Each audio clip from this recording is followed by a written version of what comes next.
Hello everyone. Welcome to tonight's Stitch stream.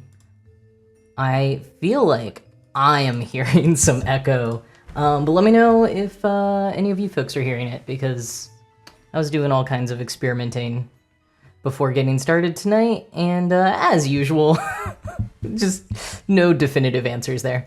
But hello. Yes, I got a spooky shirt on. This is my business Halloween, you know, when you gotta do business, but it's October, so you put on the spooky collared shirt. Yes, that's what I'm going with tonight. But hello, happy time zone, everyone. Oh, Dor, sorry to hear you got burned on an oven today. Happened 10 minutes ago. Okay, well, I hope you're, get some cold water. Run your whatever you burned under cold water if you can. Oh, Tom was gonna say the audio sounds great. Okay, sure, we'll go with that. And hi, Sarah Cat, first Twitch stream. Friend told you about it since you're a cross-stitcher. Well, hi, welcome in. Love getting more crafters in here. Always fun. I'm gonna get started with some cross-stitching in just a minute here. Just seeing who all's trickling in. Hello, Mikey. Hello, Meow's my love language. What did I just see? Oh, also thank you for the follow, Sarah Cat. Appreciate that. Oh, I should decide if your follow counts for the warm-up stitch or not. I guess it actually doesn't matter. Limical, consider me trickled or tricked? Either way, I'm not sure which you're going for. Or like if you meant tricked, I don't actually know what you mean. Let me know in the chat. Oh, we got oh, Tom, you've got a festive button down for December but not October. I don't know that I have a good one for December. I think I have a lot of like red and green things for December, so I have not felt as much of a need to get a Christmas button down. I was going through all of my sweaters the past couple of days though, and found a very cool Christmas sweater that I've pretty much never worn, even though I spent a lot of money on it years and years ago because it was always too big, and I think it fits now, so I'm excited to maybe pull that out. And then I got rid of some other ones that don't fit as well, so maybe you'll see that appear in some December streams. Okay, I just need to, so I can start stitching, I just need to double check on what color thread I use for the tops of the spools. Okay, 829, DMC 829, I was right. I also feel like this could be, that actually might be the most, yeah, that's the brightest white that I can get, weirdly enough. Oh, but it's because I, all right, I have a bit of a new rig going on tonight, and we're gonna see how it works. I think I'm getting closer to like a more stable, better quality, efficient setup. Maybe not so much efficient setup. It still takes a long time, but I'm slowly working my way towards like figuring out all of the Twitch kinks, I guess we could say. I love seeing the waffle and pumpkin emoticons in the chat. Thanks, everyone. I as I say every week, I need to make more emoticons. I feel like I had an idea for another one the other day, and I sillily, I'm gonna turn silly into an adverb, I sillily did not write it down. But yes, this past week, it was like working on all the gear stuff for Twitch. That was kind of what ended up being the Twitch task. But soon I'll work on emoticons and subscriber badges and commands and all the stuff that I have so many ideas for, but need to sit down and really do. It's tough for me to do a lot of things in October though, because I always have so much going on in October. October is not a good time to like start a new project and put a lot of work into it, as I sort of made for myself by starting Twitch streaming at the end of September. No, start of September. It's been a long time. Wow. Hi, everyone.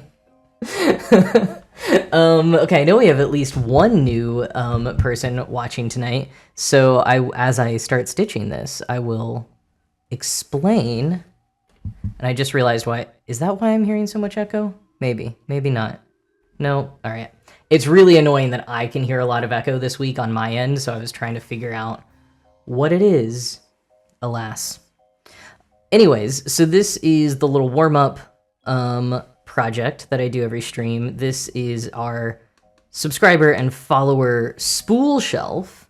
So each week I do a little spool of thread, and the color of it corresponds to the number of followers gained since the last Stitch stream.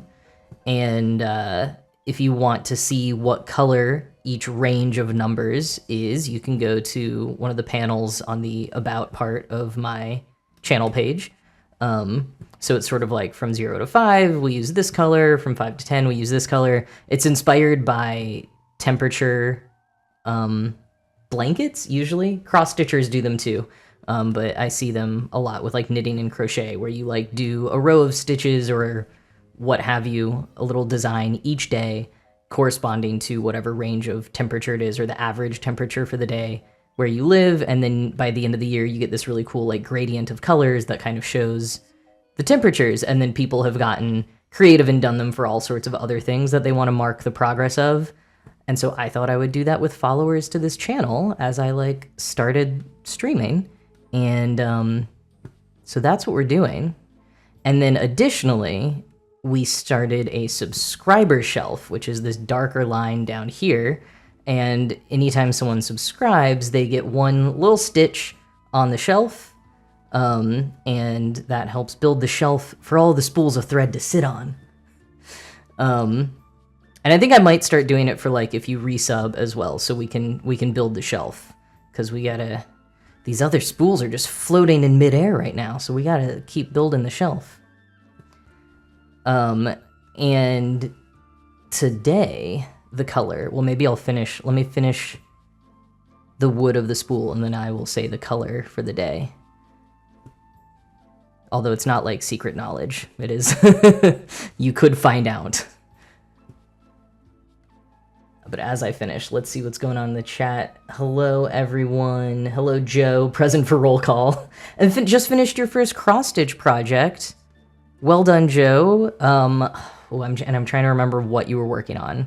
If what you've mentioned in the chat is what you just finished. Let us know what you just finished working on.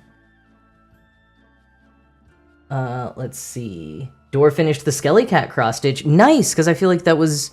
You weren't too far on it last Monday. So that's awesome that you finished it. Ooh, and crocheting bats.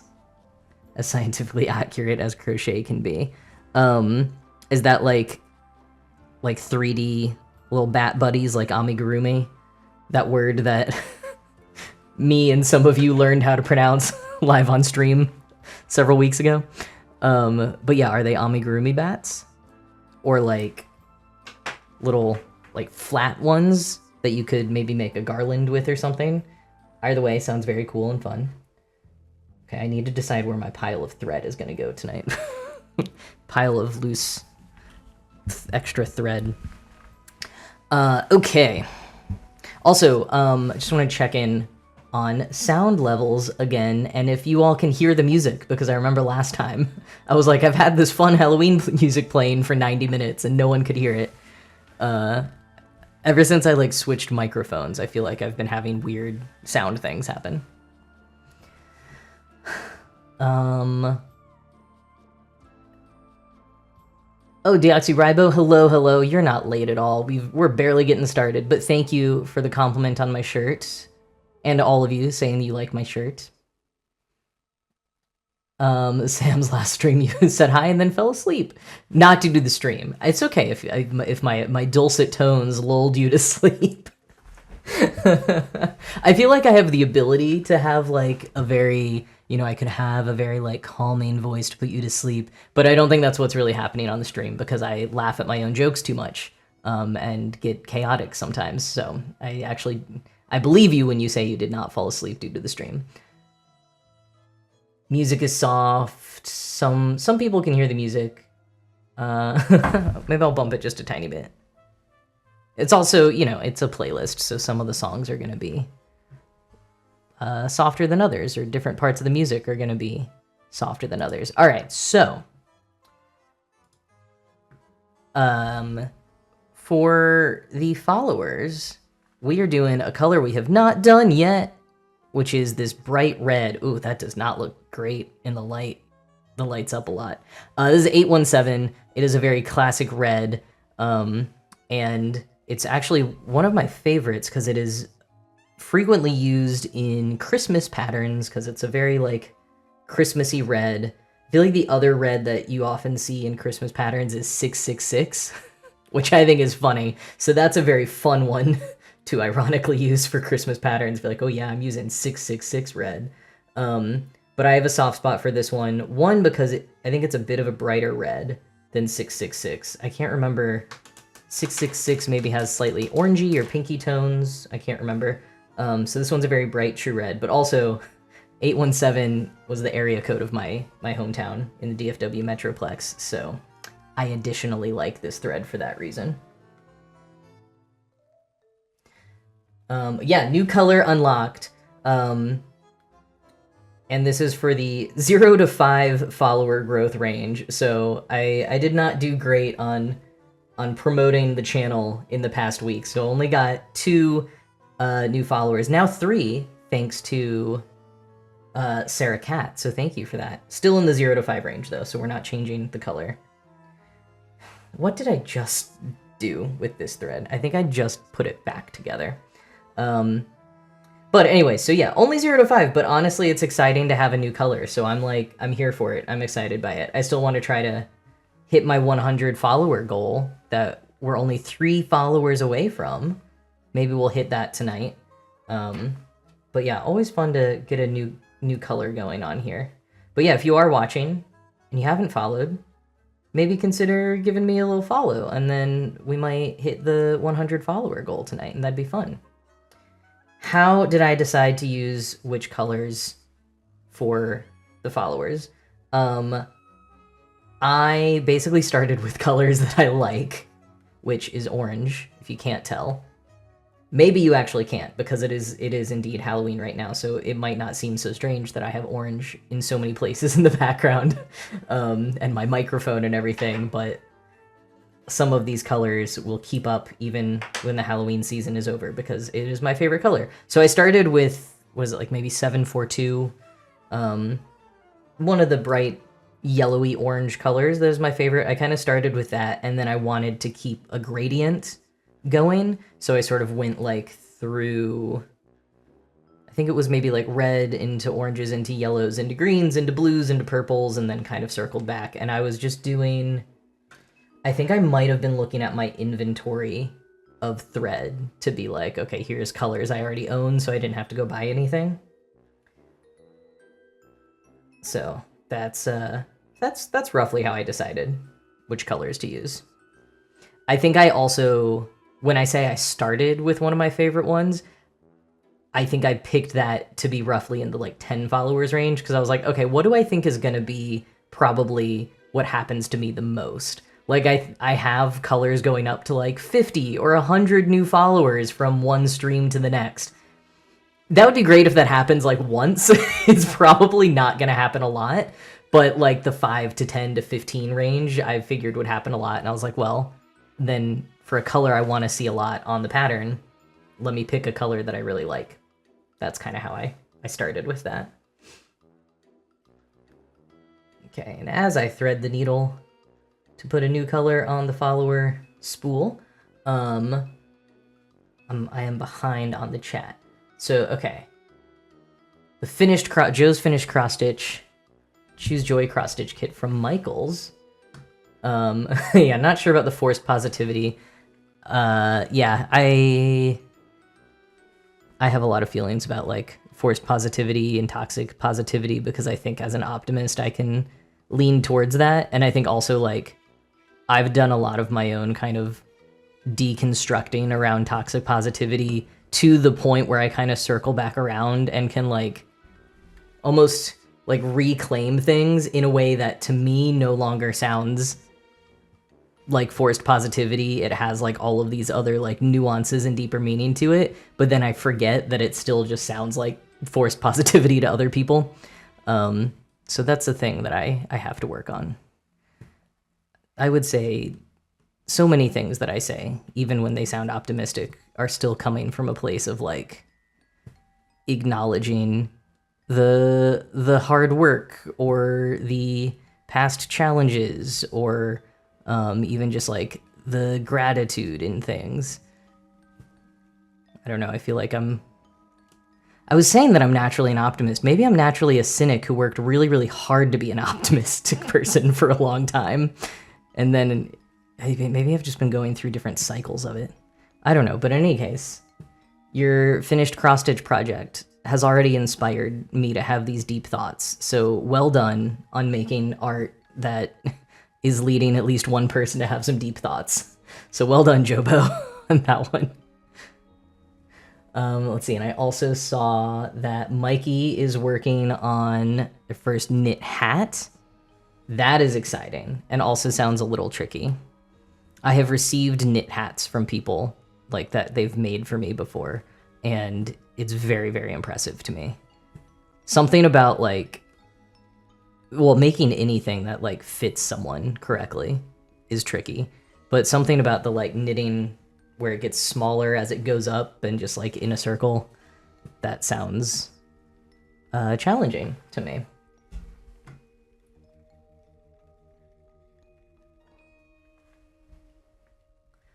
Oh, okay, Dor, I'm happy that your Yorkshire pudding is done, but yes, please do be careful not to burn yourself again. Pause the stream or something if you need to, so you're not distracted. I say as someone who had an epic baking fail while trying to watch live television fairly recently. Sometimes we need to just focus on one thing.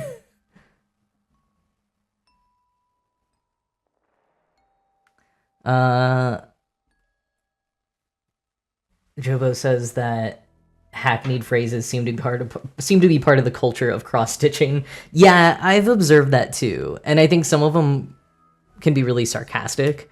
Some of them can be kind of like wine mom with the signs E sometimes.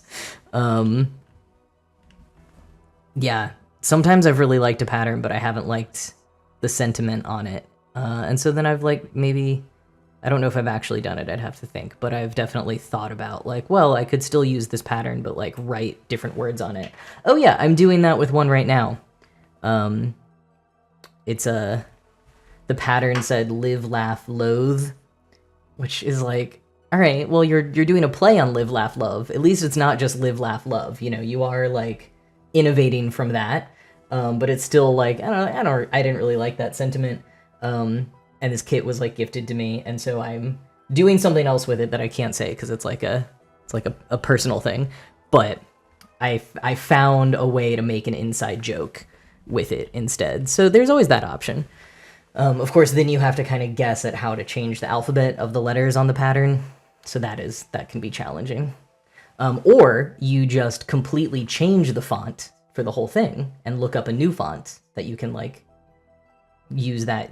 There's alphabet patterns out there.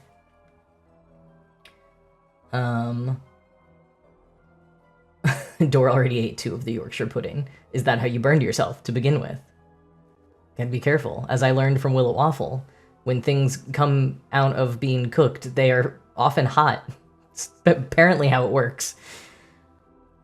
Tom finished the cat cross stitch from last week. Wow, look at all you finishing projects. That's impressive. Finishing things you were working on stream. Very impressive.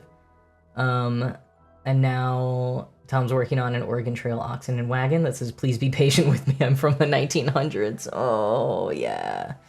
Yeah. We're really getting into this era of people saying how some of us are from the 1900s. And, like, I get it for kids for whom that seems inconceivable.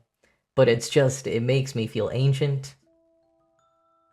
Limical. I just changed the pattern back to live, laugh, love. Yep, that's it. I just need more live, laugh, love decorations in my life. And yeah, the pattern tracker that I use. Okay, so the screen share element I have built crops it, so I don't think you can fully see it.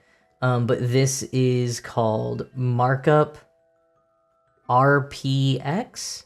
Markup XRP. Does it say it? Can I look at it somewhere? Oh, there's nope. So there's two big pattern tracker apps.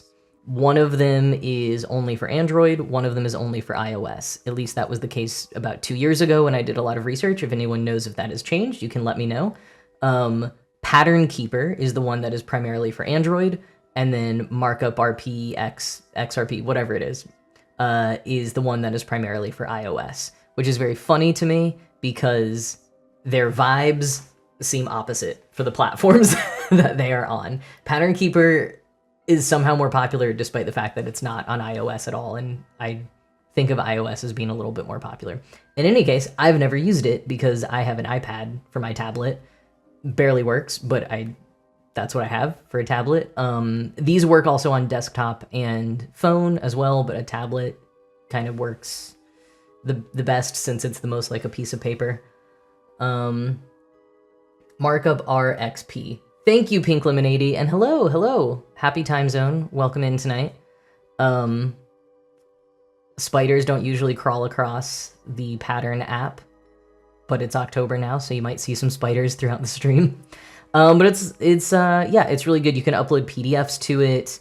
I will say the app has a bit of a learning curve. It can be a little bit buggy, but the company has really well done YouTube tutorials that will answer pretty much every question you have. So I've learned a lot of things from watching the tutorials when I've encountered something. But yeah, so you'll see me like marking up as we go, and then also like you can have your key for your thread, except this one imported wrong and I never fixed it, so ignore that. That's not a good testament to the app. But you also have like all of this data, which is fun. And again, you can't fully see on this screen share, but you can kind of get the gist of the things that it shares. So anyways, that is fun. Maybe I'll talk more about it when I start using it. Yeah, everyone says Pattern Keeper does seem great, and it gets a lot more mentions in patterns. Like if you're buying patterns on Etsy, a lot of times they'll be like, yeah, this works with Pattern Keeper, which usually means it's going to work with Markup XP, to my understanding. Markup RXP. I never say it right. But yeah, if you have an iOS device that you want to use, then I think you have to use Markup RXP. But I like it. Before I move on to Sleepy Hollow for tonight, I wanted to share that I also finished a project. We were working on this one last week. Can I zoom out enough? Well, you can kind of see it. Oh, thank you so much for the follow, BTR Patricia.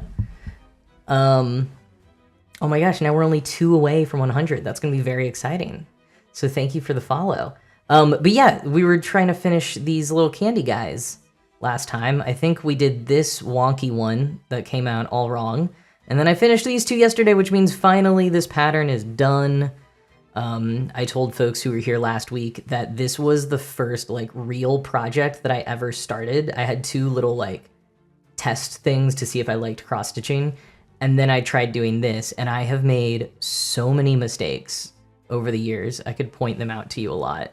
You can kind of see some of them. And so I would just pick it up on occasion in between other things that like projects that had deadlines because they were gifts or whatever. And it was often frustrating. And the biggest frustrating thing about it that happened eventually was that this was before I knew how much extra cloth you had to cut on the sides if you wanted to fit it in a hoop. So I cut it so close to the edge of the patterns that these candies have been the most annoying things to finish because I've ultimately just had to start stitching in hand. I couldn't even get it on a hoop anymore. And that just made it more annoying where I didn't want to finish it. But I brought it onto the live stream last week and did a little stitching in hand, which I think maybe made some folks nauseous with the camera. I don't know, it was a little difficult. So I didn't want to do that on stream anymore because it was tough for me, and I don't think it was probably great to watch. But I finished it, and I wanted to show you all, especially since you're all telling me about all your projects that you finished. Kyra, yeah, thanks for the follow. Oh man, now we are, I believe, 1 away if the follower goal updates. Unless someone just unfollowed. That might be what happened. Okay, we got an ad starting in about 90 seconds, so I don't want to... Maybe let's switch this out. So one last look at the sub and follower spools for the week. If we get any subscribers, maybe we'll bring this back out and add to the shelf. But for now, I am just gonna start switching over to the Sleepy Hollow pattern. Kyra, it is you! I was hoping it was Kyra from the Neos, and it is. Hey, thanks for joining. Thanks for the follow. Let me know if you brought a project you're working on. And also, it doesn't have to be a craft. Sometimes people bring videos they're editing or homework they're doing. Ooh, okay. Just got a whole batch of updates on my computer to turn off. But yeah, thank you all for your congrats on finishing that project. And congrats back to all of you on finishing your projects. And going back into the category of things I will make happen soon, but still hasn't happened tonight, is a Discord where we can all share and we can start having like a show and tell of projects. That is one, though, where it probably needs to be an arts and craft project and not practicing French horn like Kyra is, or doing chemistry homework like Dora often is. I don't remember if it's chemistry, but whatever homework it is. All right, so we're going back to the Headless Horseman after the ad break that I believe is coming soon. Oh, that's that. I thought for a minute that I had some white stitches in the background here, and I was like, how did that happen? Because this part of this pattern does have sort of like a moon in the background of part of it that will look oddly like that did.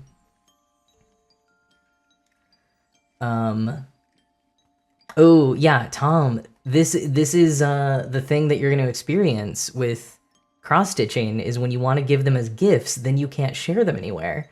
That's part of the problem I've built myself into with Stitch streaming, is so much of what I stitch are gifts for people.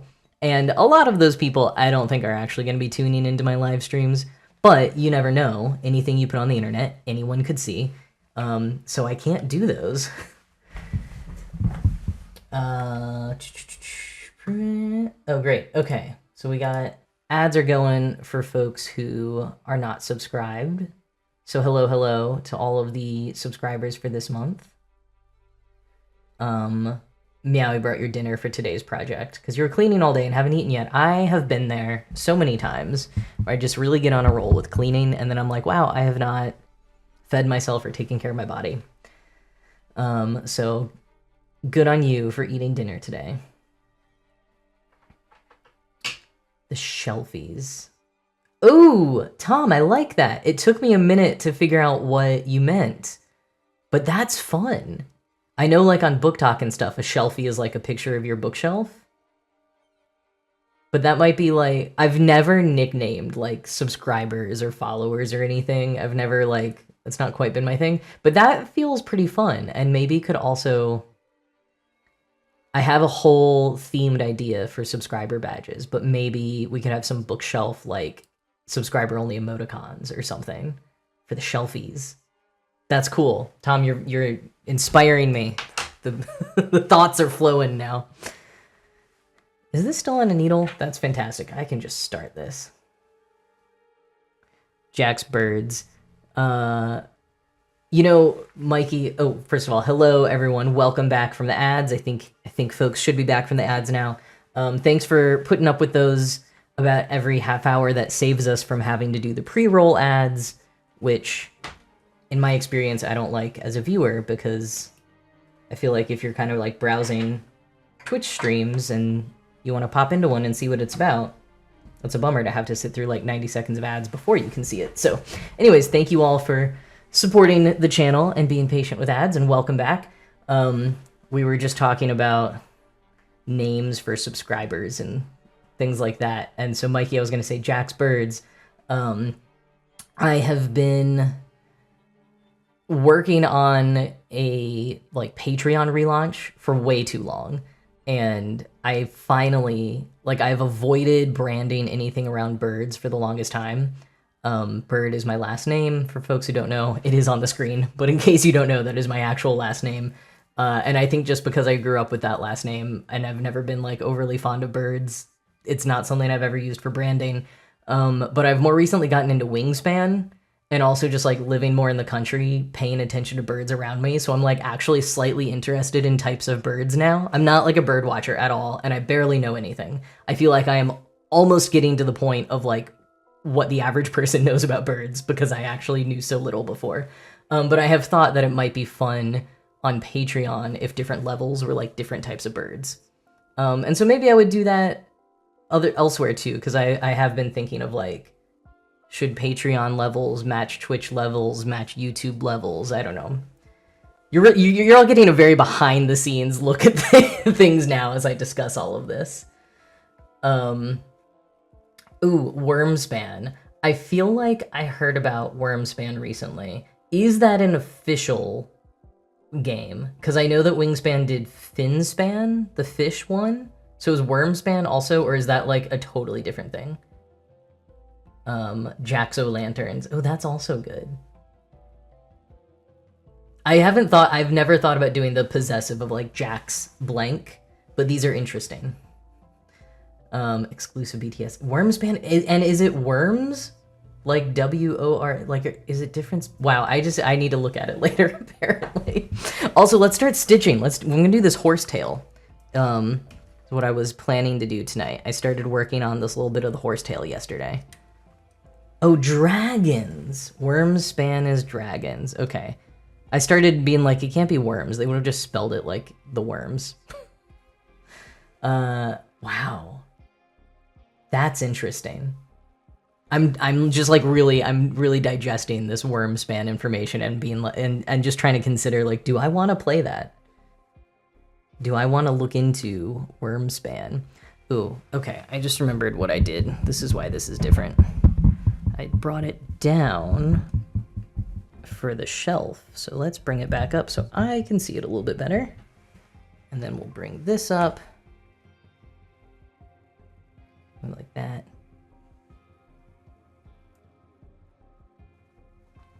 Ooh, cool. Kyra. Yeah, let's do it. Theoretically. You know how I am at actually doing anything with social plans, but it sounds a lot of fun, and it would be great to see you again. Okay, let's work on this horse's tail. I think we are here, and also the other thing that we gotta do is just take this keyboard somewhere else. By the way, the keyboard is also orange. Everything I own is orange. So I believe it's always 19 stitches for the warm-up.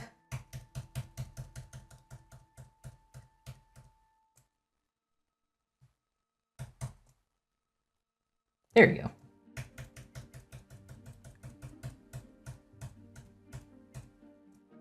All right. Oh, and then we just did first stitch.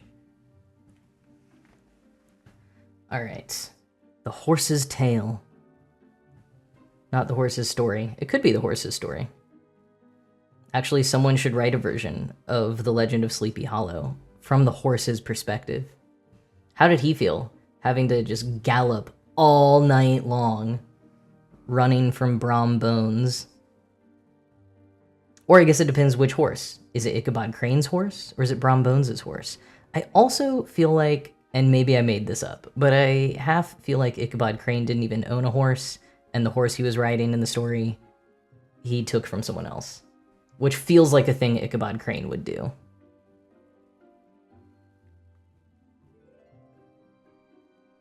Okay, Sarah is working on a corgi pattern by Plum Streets.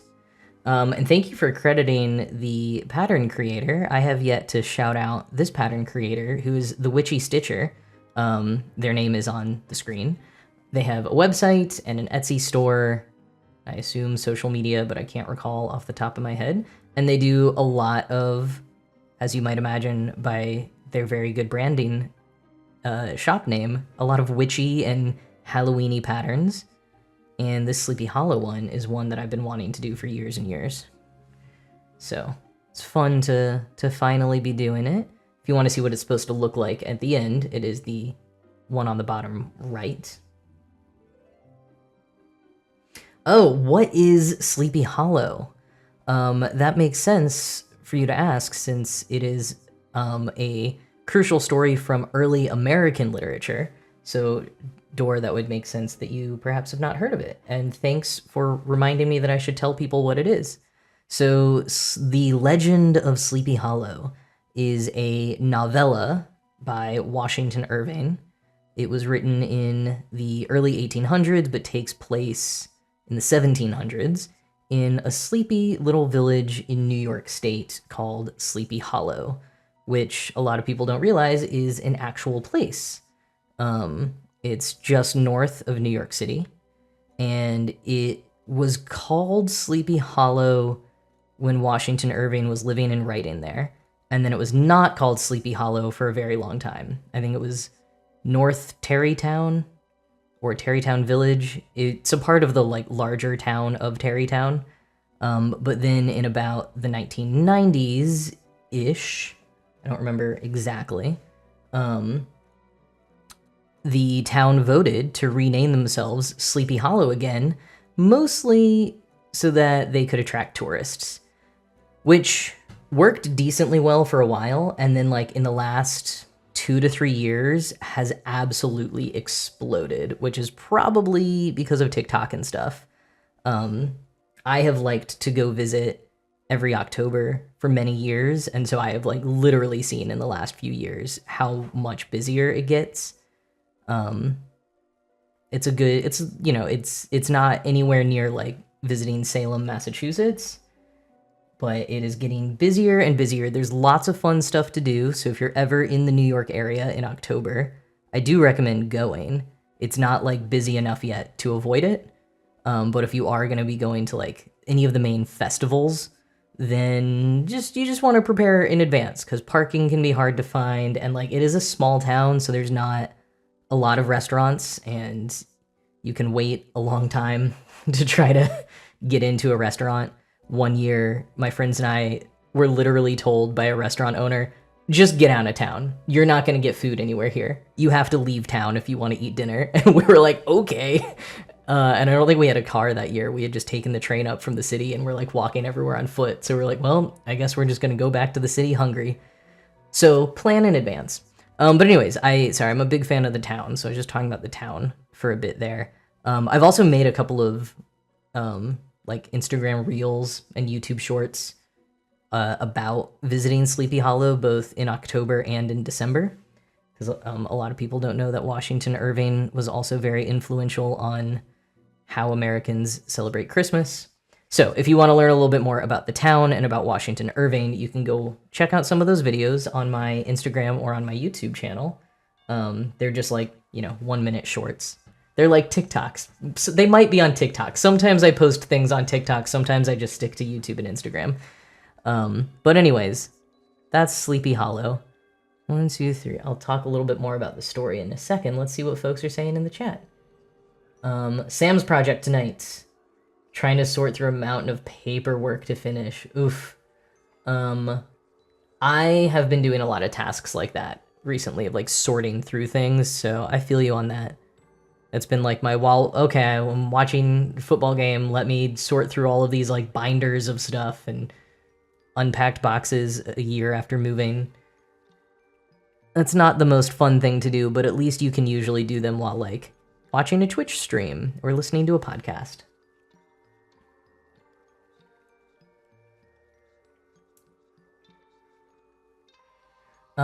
Sarah's asking about that the warm-up shelf was on Ada, this one's on linen, and then which clothes and sizes do you gravitate towards the most, or you bounce between? Oh, which cloths and sizes. For a minute I was like, why do you need to know what size clothes I wear? I was confused by that question for a second. That is a great question. Yes, so the warm-up is on either 14 or 16 count Ada, and I am cool with both of those. The decision for that one would have just been whatever I had on hand, if it was 14 count or 16 count. For folks who are not cross-stitchers, Ada is the main cloth that people stitch on, especially when you're a beginner, or most patterns will refer to Ada cloth. and 14 count is the most common and also very common for beginners.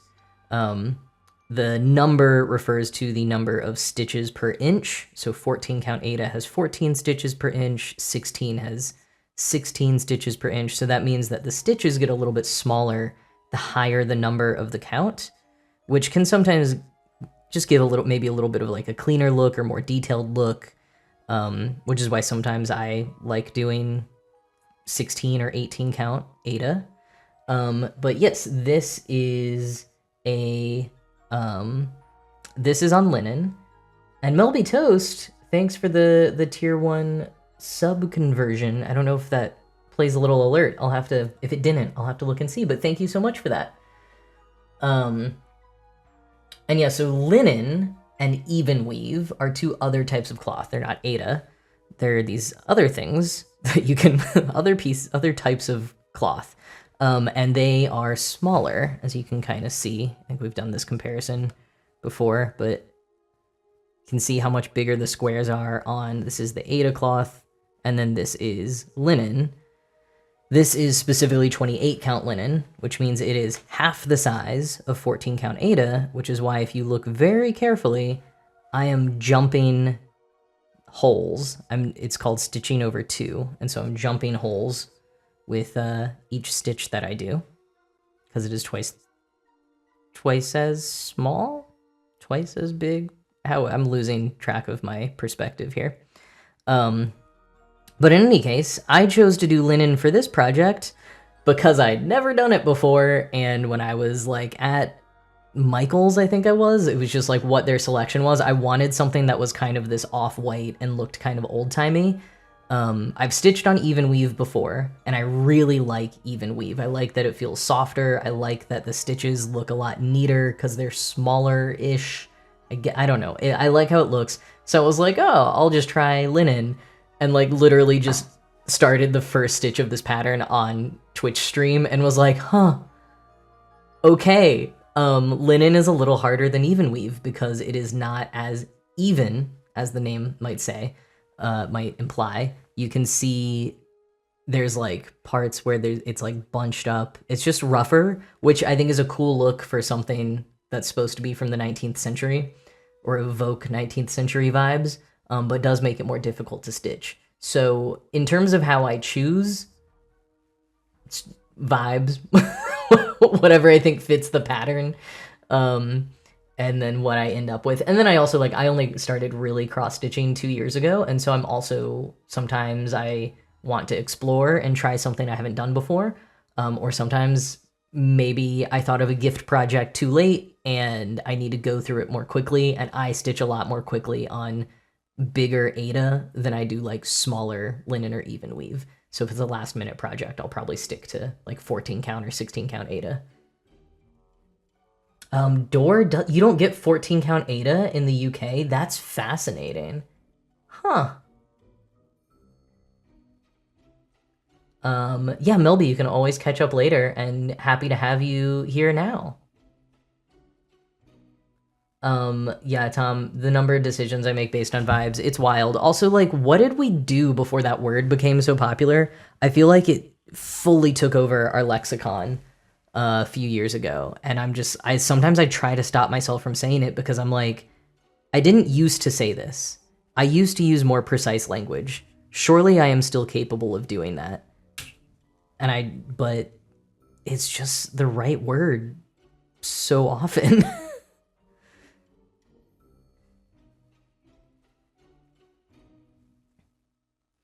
Oh, Sarah Cat, so you haven't done linen before. I mean, I will say my experience with both linen and even weave is it can be harder. You want to make sure you have good lighting, and if you wear glasses, wear your glasses, maybe use a magnifying glass. Like, it is harder to see, but once you get into it, like, you just get used to it. Once you were... Like, when you were doing it for the very first time, I think that has a little bit of a curve of maybe you need a couple of sessions before you get used to it. But then, like, if you don't always stitch on it, if you switch back and forth like I do, then even every time you sit down to work on linen or even weave again, you're going to have to get used to it. But then within a few stitches, like, you've got it. So, yeah, you should give it a shot.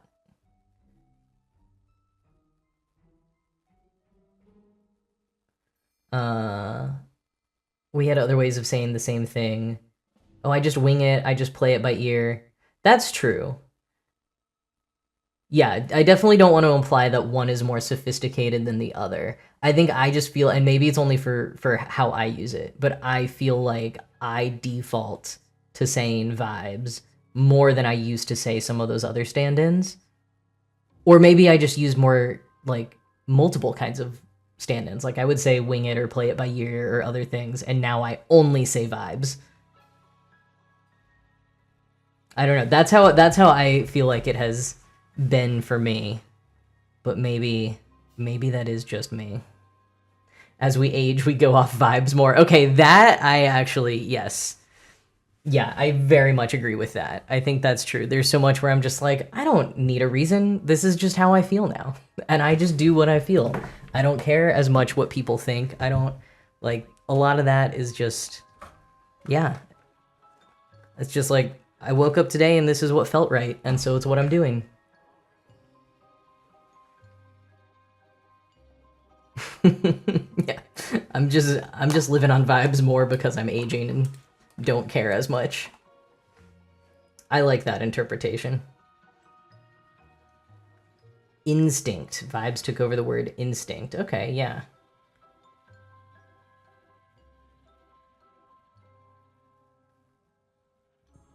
Ryakun, welcome to the chat. And yeah, we just found the word for what we meant. I think that's pretty valid as well. Folks from the 1900s love our vibes.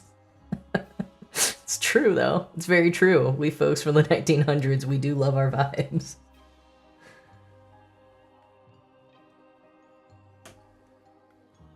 Okay. We finished that. Getting a new thing of floss ready here.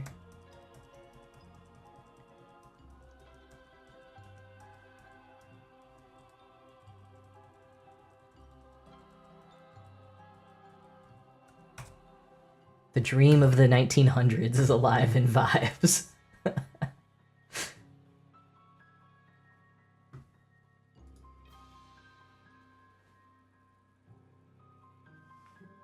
Oh, okay, yeah, Dora, that's a great example of how vibes could be dangerous. If people are using it to accuse folks in a witch hunt kind of way. I went to a museum exhibit yesterday. Is today Monday? I'm live streaming, so it must be. Yes, yesterday I went to a museum exhibit about the history of witch panics in Massachusetts before Salem, which was a very interesting exhibit to go to. And as most good exhibits on, like, witch panics, it compared it to, not overly, but a little bit compared it to now and all the times throughout history that there have been different kinds of panics and, like, you know, populations blaming outsiders for things happening. So your comment about someone saying you can tell someone's a witch based on vibes, I mean, that is kind of what they did. Decided that they didn't like someone and then just kind of made stuff up to call them a witch.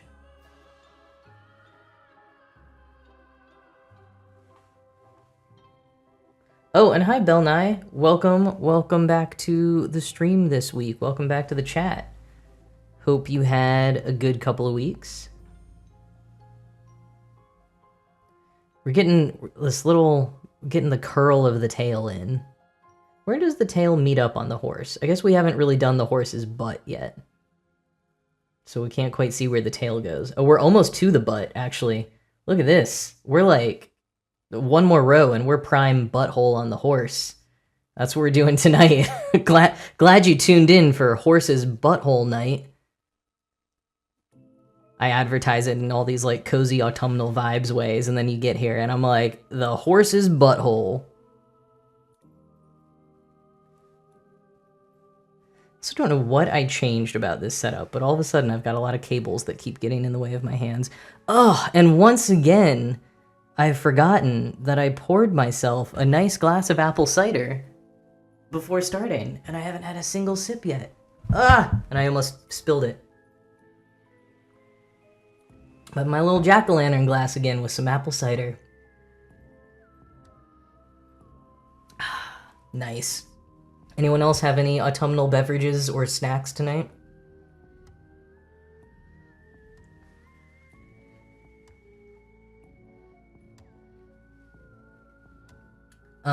Ooh, Halloween paint by number. Bell Nye, what's the paint by number design?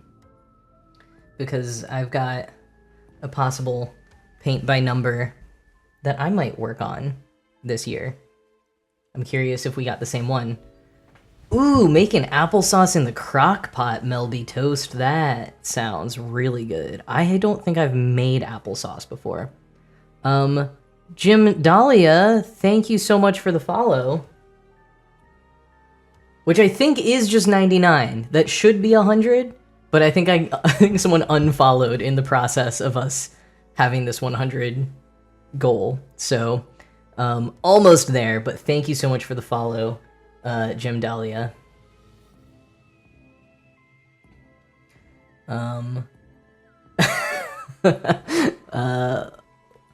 Limical, I'm glad that I could make... Well, I was going to say that I could make Dave laugh. Maybe he didn't laugh. Maybe he just cringed hearing me say that from across the room. Okay, we got Oreos that are autumnal because they are being eaten in October, which I think is totally valid. I also tend to eat Oreos more this time of year, so to me they are kind of autumnal. Sweet potato and walnut bread spread. That's totally autumnal. Sweet potato, walnuts, that sounds delicious.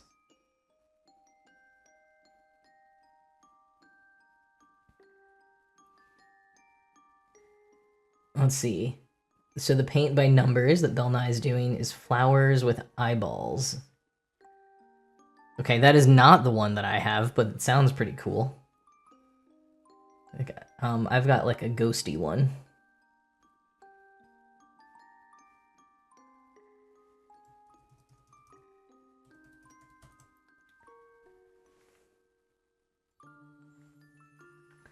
I also have never made strawberry jam. Oh, I've made a strawberry compote, I think.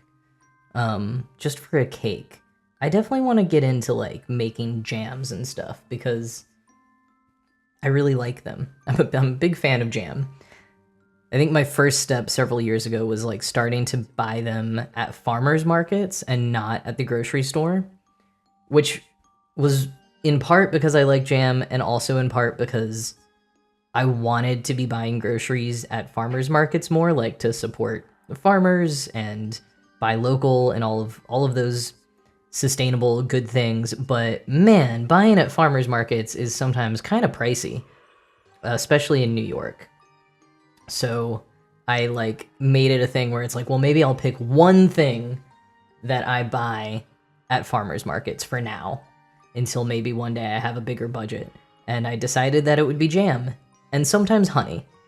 So that became my farmer's market purchase. Okay, I'm just need to keep track as I'm yapping at what I'm doing here, so I don't mess up the horse's butthole.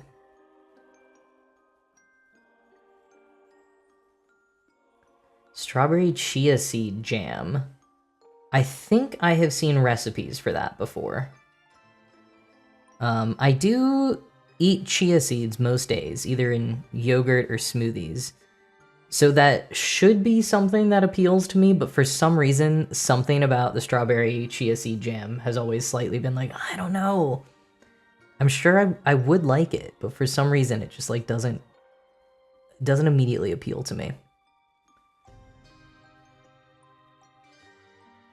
Oh, Sarah Cat, your local farmer's market had their last day. You know, that probably happened around here too, and I wasn't paying attention. I stopped by one on Saturday, but I wonder if that was the last day of the season. Shoot. I didn't buy anything. I was there for a race that I did, and then the farmer's market was just right there, so I like walked around, but I was all gross and sweaty from the race, So I was just kind of looking. But now I'm like, oh, if that was the last one of the season, maybe I should have bought some jam. The one thing that I would let myself buy. The horse parts need to be perfect to honor the horse. You're exactly right. And I'm sure I'm going to jinx this now, but the horse might be one of the few parts that I have not messed up yet. I messed up both jack-o'-lantern heads, as regular watchers will know.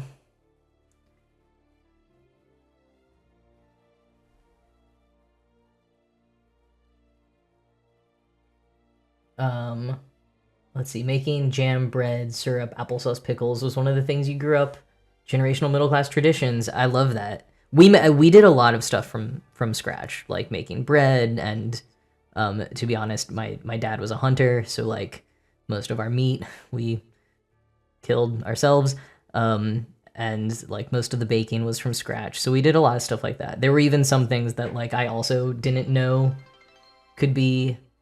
Oh, we reached the follower goal. I'm very confused because I think, okay, so Jim Dahlia, I think, must have been the 100th subscriber, and it just took Twitch a little bit to get there. And now, here, I'm gonna snooze this ad break. Let's snooze this. Oh no. Well, sorry to the folks I tried to snooze that for. Didn't happen. I tried. Oh, it's just a follower goal, not a sub goal. I don't actually even remember what the sub goal is tonight, or if I have one set.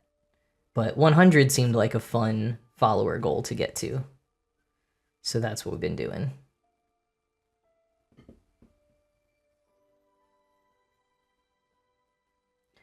Bell Nye, I would like to hear more about reusing random jars to make freezer jam, so she wouldn't need to worry about canning, because I have many jars that I use for many things, but I don't know enough about canning to know what freezer jam means and how that would mean not having a can.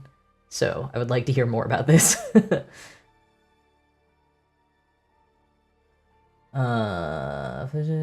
are my favorite jam varieties? I mean, I mostly just like strawberry. Thanks, Meow. Thanks for the celebrations in the chat, folks. Only ever do freeze. I didn't know about this freezer canning thing. I'm so fascinated now. I want to learn lots more about freezer canning. Oh, it's not shelf stable. That is important to know.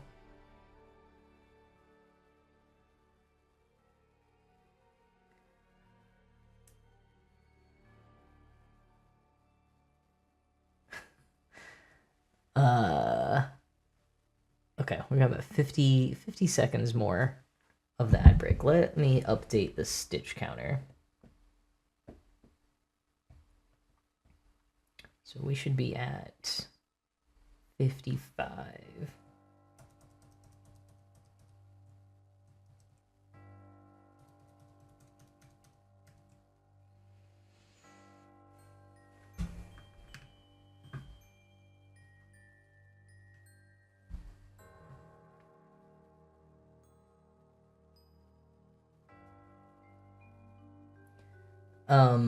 The thing that scares me the most about canning is like sealing them and preventing botulism and everything. So this is very interesting to know about freezer jam.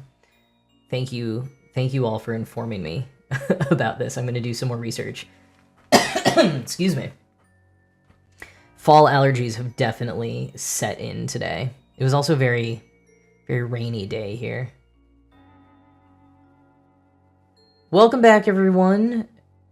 Ads should be over, so thank you for sticking around through those ads.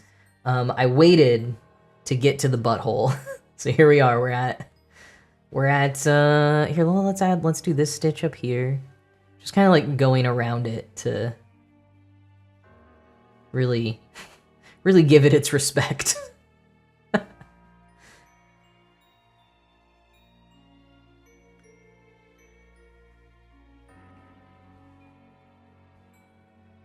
Yeah, exactly, Tom. I just, I know how much everyone wants to see the butthole. Or what isn't the Finding Nemo of, like, touching the butt? Touched the butt.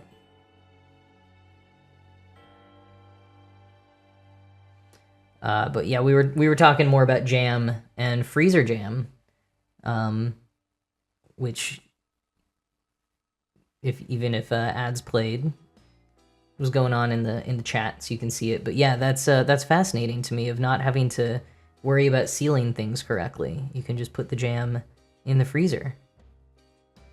I really need to start making jam. I finally got back on making my own bread. Well, I did it once, but I had a good few years where I wasn't buying bread because I was just making it again. And then I got busy, but I've started making it again.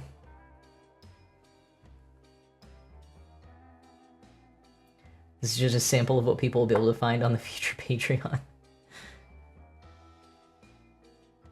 What did I do? I did that. Oh, and then I did that. I see. Okay.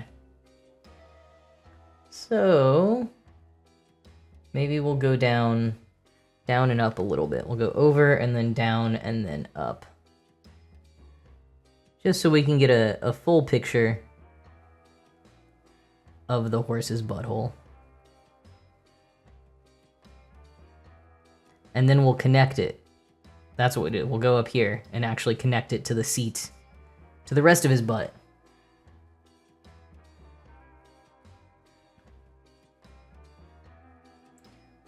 Ooh, the local jammer with strawberry lime jam. Yeah, I definitely know I've tried some interesting ones. Not as interesting as strawberry lime, which I like in a soda, but I'm not convinced I would like on my toast. But that is a fun thing about farmers markets is jammers be trying all kinds of flavors sometimes, weird combos. I frequently will buy some kind of like rhubarb mix and then I get it and I'm like, oh right, I don't think I like rhubarb, but I just keep trying thinking that I'll like it. This time of year, I mean, I get a lot of like apple butter, or I got pumpkin butter, which admittedly was just from Trader Joe's. I did not get that from a farm. But I have been enjoying it.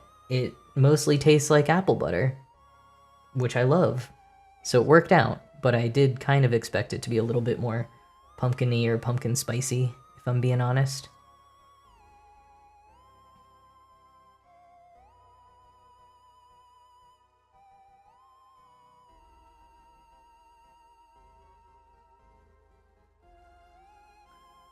Oh, you can make a pumpkin curry with the Trader Joe's pumpkin butter. Interesting. I've been having a lot of, I've been trying a lot of curry recipes, and I think it's a combination of my cooking skills and my spices being old, but none of them have been as flavorful as I've wanted. So maybe I'll look into something like that. Oh man, yes. Alora, please bring me tiny jams to try. I would love that. One of my friends had the, what's it called? Bon Mama, the Bon Mama jam advent calendar. So if anyone listening here really likes jams and has some spending money, or someone who would gift them something, Bon Mama, the jam company, does an advent calendar. And you get a little tiny pot of jam each day, and every day is a different flavor. And it's very cool. One of my friends did it one year.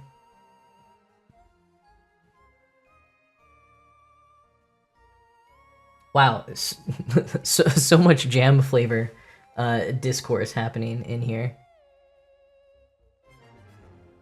Yeah, apple butter is great.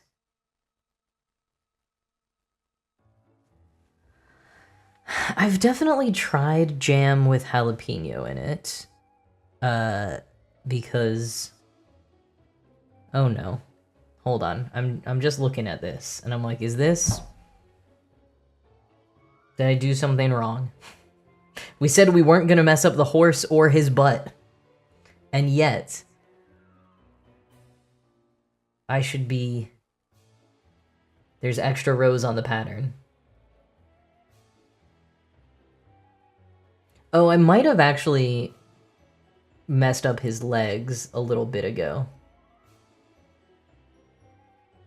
And that could be why this is happening. Hmm. Hmm. He might just end up not having quite as muscular of a thigh. Gotta slim down his thigh.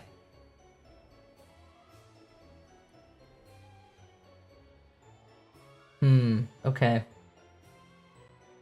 This is gonna mess everything up, though.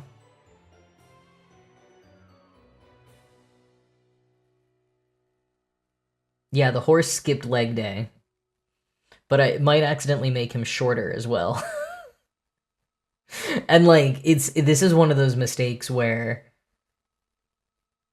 I am almost positive it was not a recent mistake from what I'm looking at.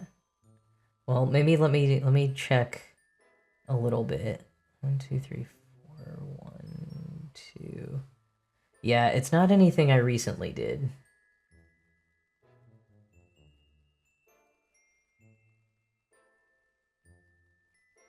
Which does mean... Oh, is that what happened? No.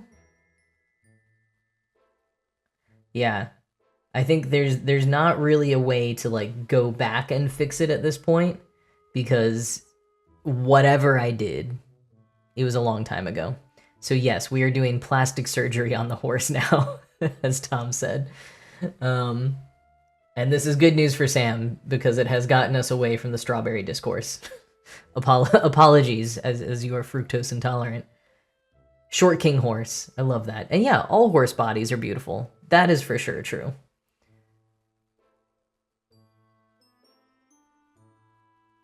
Okay, so this is just gonna... Oh, wait. That plan doesn't fully work. I had an idea, and I've just realized that that doesn't work. I think he's gonna have a very square part of his buttocks as well, is what's ultimately gonna have to happen, I think. Because there's not really another way to connect this.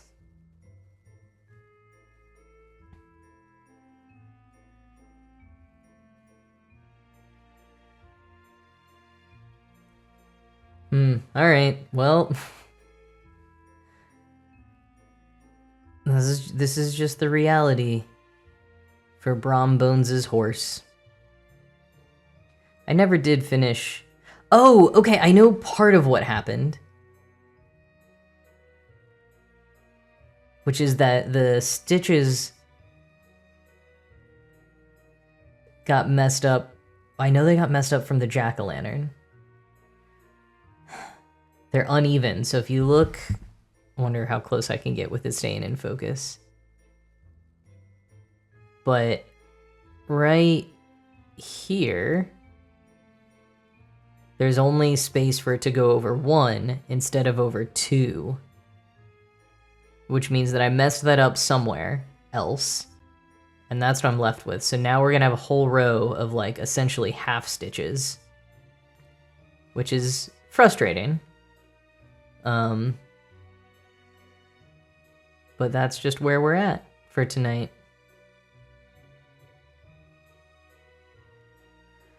Thanks for stopping by. Have a good night, Door. Hope you have a good rest of your evening. Don't burn yourself again, and that you enjoy those Yorkshire puddings. I think this, I've talked before about how a lot of times the mistakes you make in cross-stitching can be so minor that no one else notices them. This might be a time where someone else is going to notice, because having to do these half stitches all the way across is going to look kind of wonky. And I got to decide how I want to mark this on the pattern.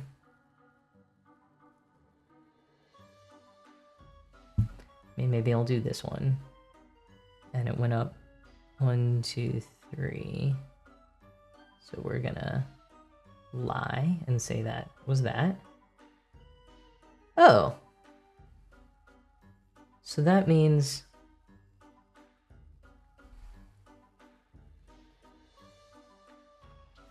think we're ultimately only going to be missing one row. Or half a row. We're only going to be missing half a row. And then columns, we're going to be missing one. Maybe just one column. Okay, this might not be as bad as I thought. Although, I think I messed this up again. It's all, oops, all mistakes tonight.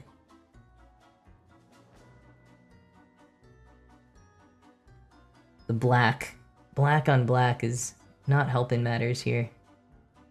Okay, 1, 2, and 1. Whew, okay.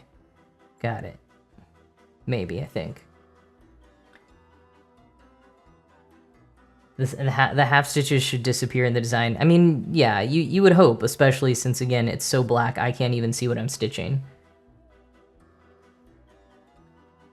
Only adds to the horror level. This man has no head, and his horse has square hindquarters.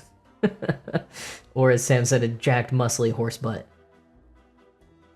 Yeah, solid color will help hide the mistake when it's finished. That's what we're gonna hope. Okay, so now we can go back to a whole stitch here. I can say I did those two so I don't lose track of where I am.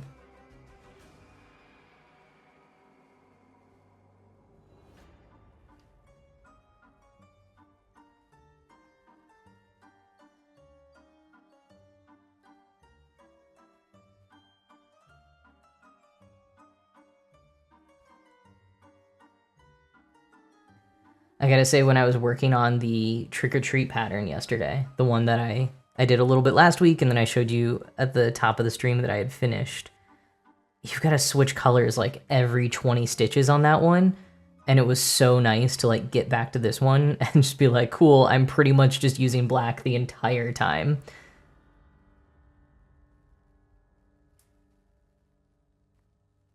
It can be nice to just stick to one color and not have to be switching floss so much. And as Sarah Cat says, now I'll have an original, unique version of the pattern that no one else will have. That is a great perspective anytime you mess up on something when you're working from a pattern. Come on, needle. All right.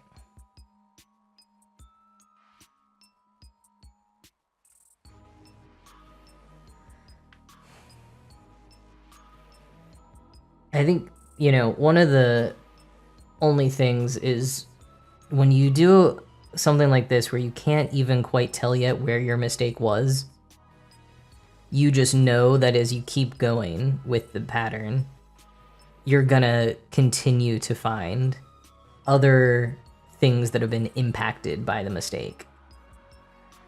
So we'll see what happens as this goes on.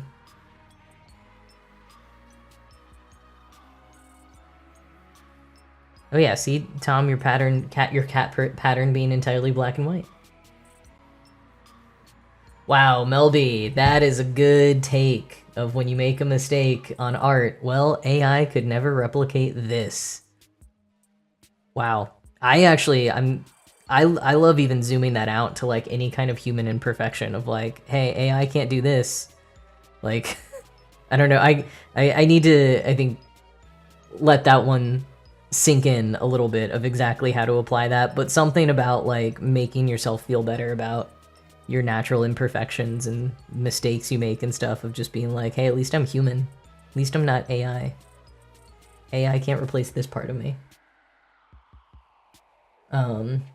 Right, kind of baffles you that this sort of thing doesn't just constantly happen. I mean, it kind of does. It happens to me a lot more when I'm on stream.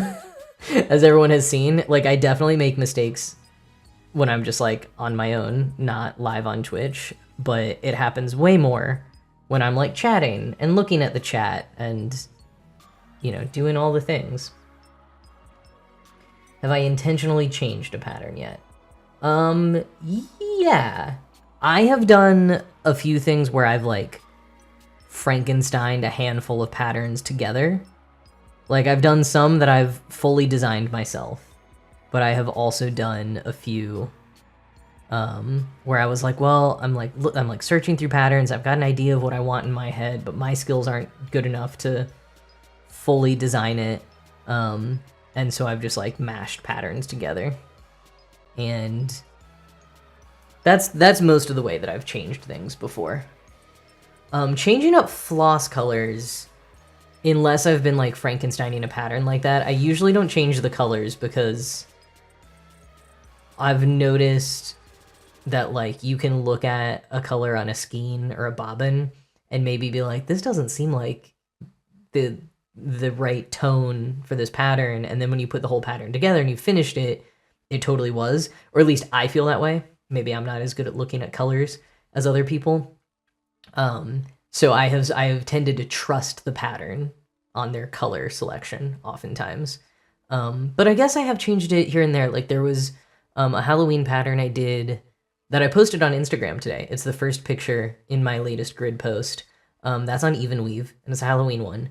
And I can't remember what color the ghost was originally, but I swapped it with something else, and then I made the ghost into a glow-in-the-dark floss, which is very fun. Horrible to work with. Glow-in-the-dark floss is very stiff. It does not thread on needles easily, but it's super cool, and I'm going to do it again on this pattern, because there's a bit that you can barely see in the picture of it, but there's a bit that's supposed to be like the full moon behind the letters, and I'm going to do that with glow-in-the-dark floss, because, like, why not? It seems cool.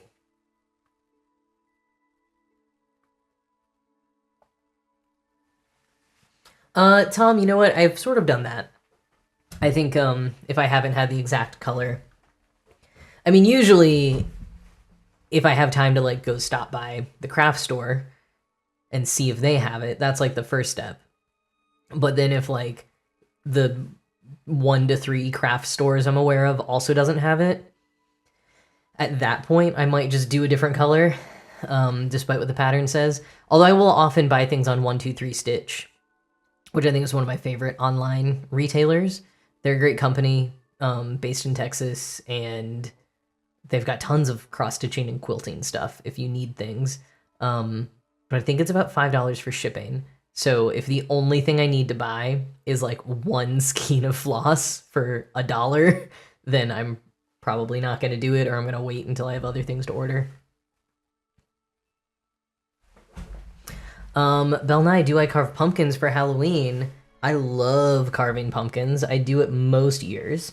I've bought more pumpkins than usual this year, which I guess makes sense because I now live in a place where, like, anytime I drive somewhere, there are pumpkins for sale on the side of the road, or I just pass so many farms and, like, farm stands. So it makes sense that my impulse control has not been great, and I've bought a number of pumpkins. But I've only really bought one that I will probably carve. I will hopefully be carving it as part of a YouTube video. It's a video I really, really want to make that I've been working really hard on, but I'm getting to the point where, like, it might not all come together in time. And I usually stick to just normal faces. I think growing up, I liked to do things that were more, like, pop culturally, like news commentary in some way. But these days I like to just stick to, like, a face. And sometimes I'll try newer carving techniques to make it look a little bit more interesting. But this year I'm feeling just very traditional, classic jack-o'-lantern face this year. It's kind of how I'm feeling.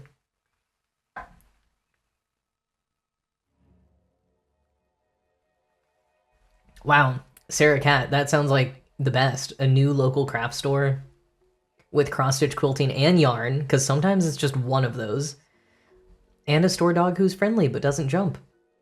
Sounds like you won the lottery with that. Sam's, I also prefer that. That is always my first go-to, is to go to an actual shop instead of ordering online. Although part of me is like 123 Stitch feels like more of a small business than Michael's. But I still like to go in person so I can like see it and don't have to pay for shipping and wait for shipping and all of that. Whoa, Melby, you carved a 50-pound pumpkin? That sounds awesome. I don't usually think about carving pumpkins that are that big. Huh. I mean, that's not quite in the order of giant pumpkin yet, right? I guess I don't know at what poundage that happens, but I know that like award-winning ones are several hundred pounds. Wow. Yeah, there should be more YouTube. I have so many YouTube videos, like long form YouTube videos, not just short YouTube videos that I have had in production. There have been some over the past couple of years that I like made almost all the way and then scrapped because I decided I didn't like it anymore. But I feel like I've finally gotten to at least a plan of what I want to be doing and like how to get it done. The last several years in my life have not been in any way stable or consistent. And I am a very routine-oriented person. It's like if I can make a plan and I can make a schedule, then I can do things. Also, if I can keep the energy to follow that schedule, which is challenging for me. And I am on the precipice of a lot of stability in schedule and like daily and weekly schedule, and feel like I finally connected a lot of the dots I was trying to connect on like what I want to do with YouTube videos and a lot of my other content. So hoping that the October video happens, but if not, more things will be happening soon, even if that one doesn't happen. Oh my gosh, yes, 50-pound pumpkin, so many pumpkin guts. So much puree you could make afterwards. Tom, it is my dream to live inside a pumpkin. I would love if my house were a pumpkin. It smells so good. Ugh, I want to live in a pumpkin. And also, hi, welcome to the chat, Lauren. You saw an 823-pound pumpkin yesterday? And you didn't tell me? What? I need to know more about this. Oh, Sarah Cat, great advice. Is everyone remembering to stay hydrated? I'm gonna drink from my water and not my apple cider for a minute, thanks to your reminder. I also have paused stitching because I realized that I need to count and make a decision about what I'm going to do here. I think I can sort of get back on track if I just follow how many stitches this column should have.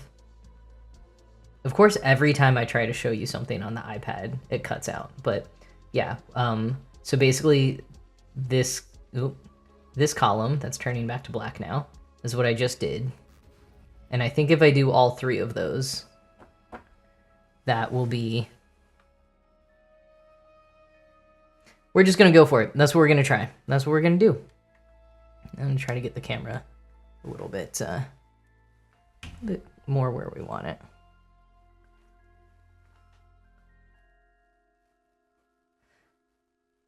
Bell Nye, that's so real. Rough to like a routine, but also have trouble sticking to it. Yeah, I mean, part of it is like figuring out what routine works for you. That's a big part of it, and that can take years, and that can change throughout your lifetime. But a big part of it for me has just having had so many changing like jobs and commitments and stuff the last few years, and I think I'm getting some stability with that starting this fall. So hopefully that helps me eventually find some consistency with all the other things that I want to do. And even doing this on Mondays, gives a rhythm to the week. So I like that. That helps with things. Ah, the needle's gone. Okay, we're getting more information from Melby about the 50-pound pumpkin, which was a leftover from an event, perhaps. Spent like 4 hours on it, and then you did Snoopy. Oh, that's great. I love Snoopy. I love that you did Snoopy on your 50-pound pumpkin. It was the Great Pumpkin. Charlie Brown. I gotta restart some of this music.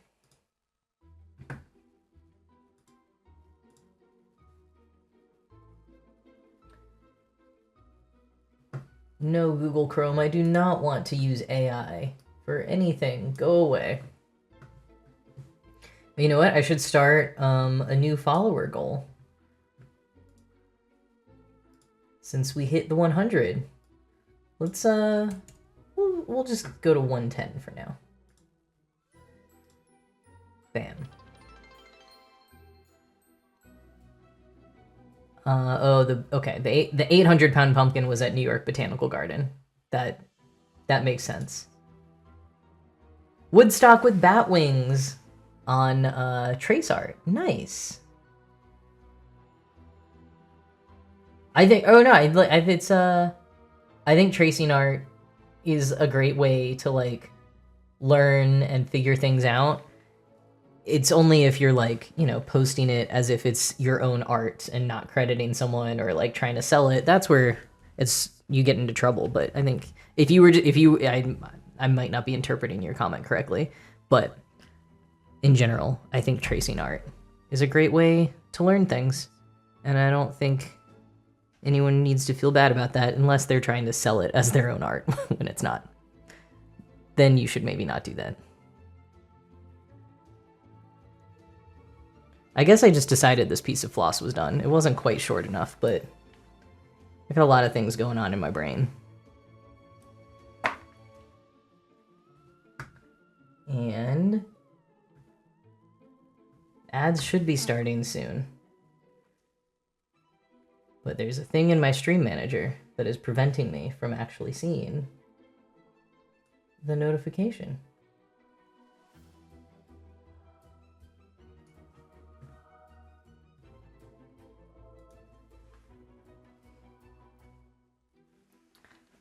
Okay.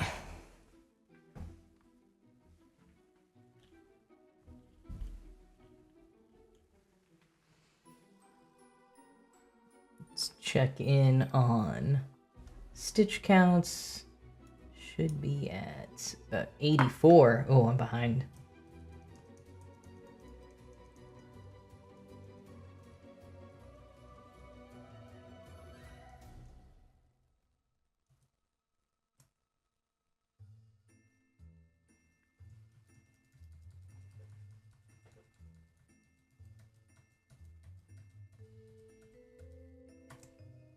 Seems about right.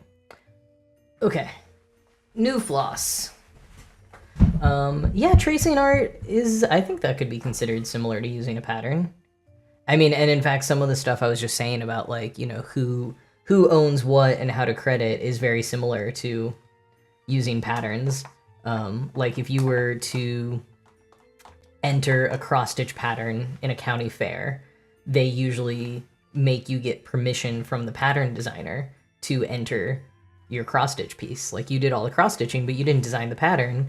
And so if you want to like enter it in a competition, you either have to have designed it or get permission from the pattern designer to use it. Or like when I've talked about starting a Discord so that we can all like share, or I can like start doing like a share and tell, show and tell, whatever on stream of everyone's works in progress. I want to make sure that everyone's sharing like the credit to the pattern designer when we do that, because that's just kind of like good standards of practice in the crafting community to make sure to give credit to the folks who are putting in all that work to design them. Welcome back, everyone. Just starting a new thing of floss, getting it on the needle. We were talking a little bit about pattern credit and making sure to give credit to pattern designers.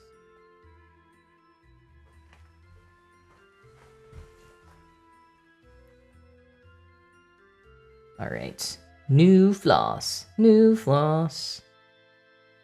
I made like the most recent time that I cut the 6 strands from this skein of black. I made it a little longer than I usually do so that I wouldn't have to switch floss as frequently. But it makes it a little bit more challenging to pull it with my hands, especially when I've got a camera right above. I also don't feel like I actually got that knot all the way through to the back. But again, as we were discussing, it's all one solid color, so probably no one's gonna see. And that's fine.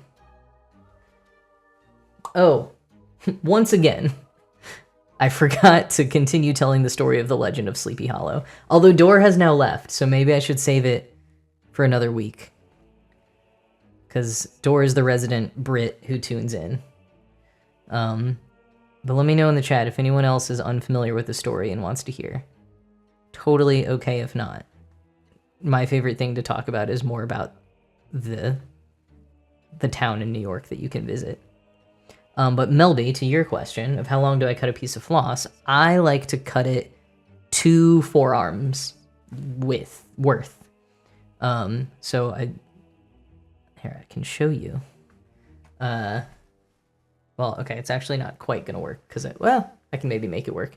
Okay, so yeah, if you have like a bobbin, and then you take it, and I kind of there you go. You pull it. Wow, this is so not working anywhere on camera. But I pull it to like there, and then I pull it to there again, to like my elbow, and then I cut it from there. So roughly 2 forearms width. That visual did not work at all, but hopefully me describing it was good.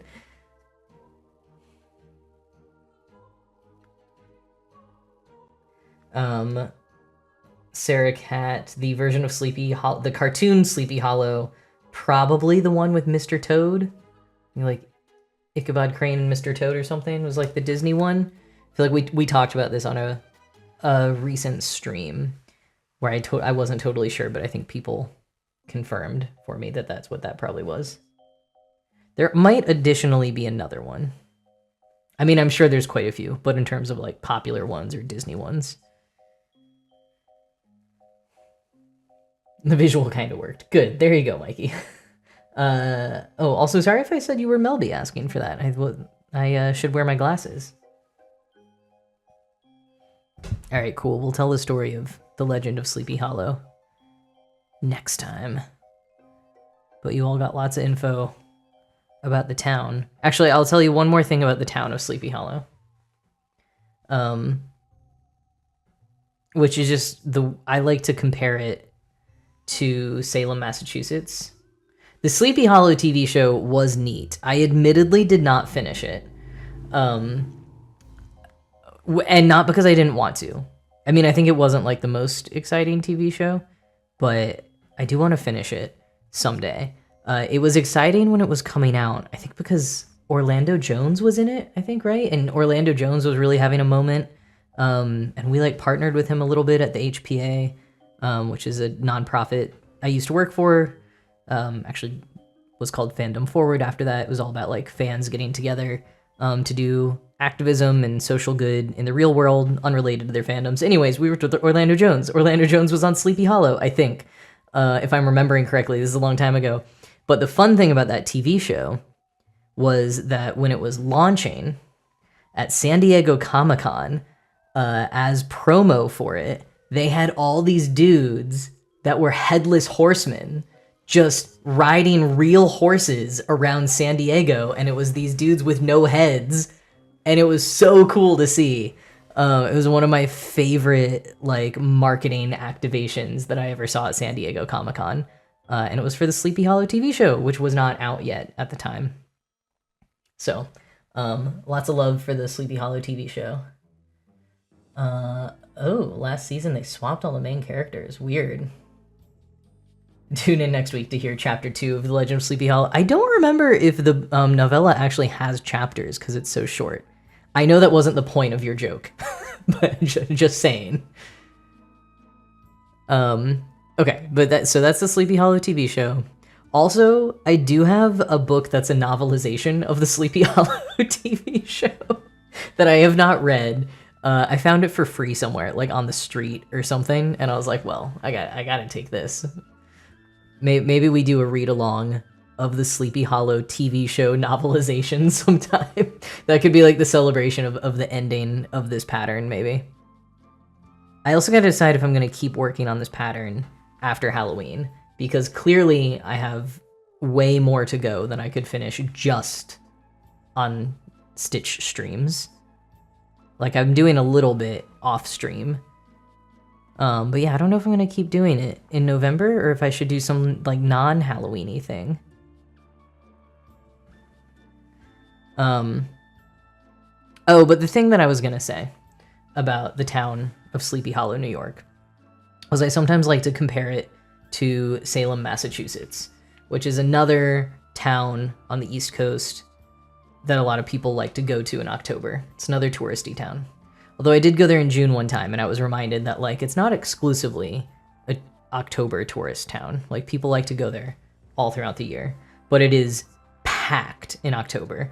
Salem in October, like, feels like a carnival all day, every day. And while that is cool in some ways, you sort of have to like reckon with why we know Salem, which is a very dark history of like persecuting women and people who were different, and just this like wild time in, you know, like Puritans having all of these really strange and harmful ideas, and killing people based on these like wild beliefs. So it's like a very dark time in history. And then you go to Salem and there's just like people hawking all kinds of merchandise with Bewitched style witches on it, and there's people with their selfie sticks, and like, again, there are fun and interesting elements of it, and I like going. I've only been like twice, but it is this sort of, I don't know, there's like a lot to unpack there. And in contrast, Sleepy Hollow in New York is not famous for a tragedy. The main thing that they're promoting is a little novella that was written by, like, it's just like a fictional novella written by an early American writer. And, you know, was he problematic by our standards today? Yeah, probably. He was a white dude in the early 1800s. But, like, you know, their town is not famous for executing a dozen people, or however many it was. I think it was potentially more than that. So, like, yeah, I don't know. I think it's easier for Sleepy Hollow to, like, you can just go there and be like, ooh, cozy autumnal vibes, talking about literature and history, and not have to reckon with those, like, deep, big issues that Salem brings up. And so it's a very different vibe. I don't know. I'm not articulating all of it too well. It's something I've thought about a lot, but clearly haven't been able to fully describe yet. But, so if you are wanting to do some kind of Halloween-y trip on the East Coast somewhere, I think they're both worth visiting, but I might recommend Sleepy Hollow more than I would Salem. Also, it might have just happened this past weekend, but Sleepy Hollow, one of the many things that they do is they do something called the Sup Witches Festival, which is, it's like a paddleboard group. It's some kind of river boating in that category of things group. And they all dress up as witches and like get on their paddleboards on the Hudson River, and it creates this amazing spectacle, and it's really, really cool and fun to watch. Yeah, witches on the water in Sleepy Hollow. So you can still see witches if you go to Sleepy Hollow. Just, they're not like quite as problematic to think about. Stand-up paddleboarding. Okay, that's what it is. That's what it's called. I couldn't remember. And then I was trying to think of the general category of like that type of recreational activity. It's like, it's not aquatics, because they're not in the water. The kitschy fun vibe we've assigned to witch trial stuff is definitely a bit odd. Yeah, there's a great quote from Colin Dickey, who wrote a book called Ghostland, which is a history of America's haunted places. And I'm not gonna say the quote for you because I can't remember it at all. But It is. It is. It is. It just talks about that sort of like that sort of reckoning with like we've sort of created this sanitized version of witches that are sometimes very cutesy, and you know, when we talk about witches, we're usually just talking about like people who were othered and accused or executed just because they were different in some way. Bell Nye saying, yeah, thinking I'd likely to be accused of being a witch. Yeah, I mean, same. That's a big part of where my thinking comes from, is like, you know, if I had been living in the 1600s, I don't think I would have realized that I could just like live as a man. I mean, I wouldn't have had testosterone to help with it. I wouldn't have had resources and community to like think about that. Like some people still lived as the other gender, but just sort of like knowing myself, I don't think I would have like gotten that far, or like had the courage to sort of do that. And so I probably would have just been like seen by the community as a strange woman, and therefore, yeah, would have been like very apt for being accused of being a witch. Yeah, queerness, various mental health stuff, totally things that get you accused. Also just like being an outsider to the community. If you moved there from somewhere else and people don't know that much about you, they get skeptical about you. So that runs deep to this day. At the time, also like widows were frequently accused because they didn't have like their man in the community who sort of represented them in the same way. I mean, probably any of us on this stream right now probably would have been accused of witchcraft. Let's be real. Like, for any number of reasons. But I think that's why, like, the history of it can really, like, appeal to me to learn about.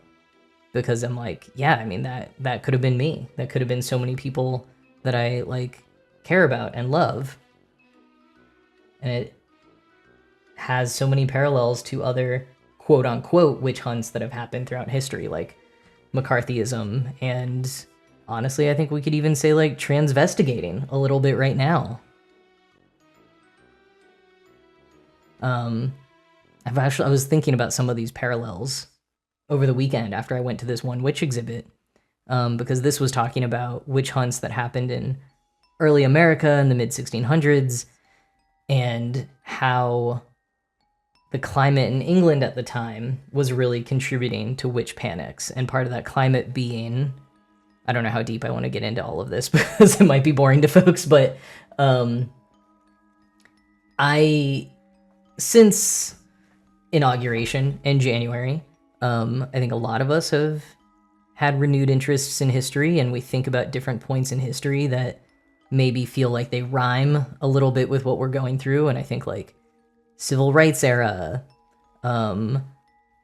Civil War, U.S. Civil War era, people talk about a lot. But since January, I've been thinking a lot about the England Civil War, the English Civil War in the mid-1600s, because that one was one that was fueled so much by religion and by like a certain sector of the population becoming a lot more conservative with their religion, and then like literally killing the king and you know, Oliver Cromwell coming into power. It was a very weird situation, and this is all happening as Puritans and other folks are starting to go to America. It's all related. But also what was happening was the invention of movable type and like the printing press being more common throughout Europe. And so there was a lot of like, not necessarily books, but like leaflets. There was a lot of literature that was being printed and circulated everywhere. So there was this explosion of information,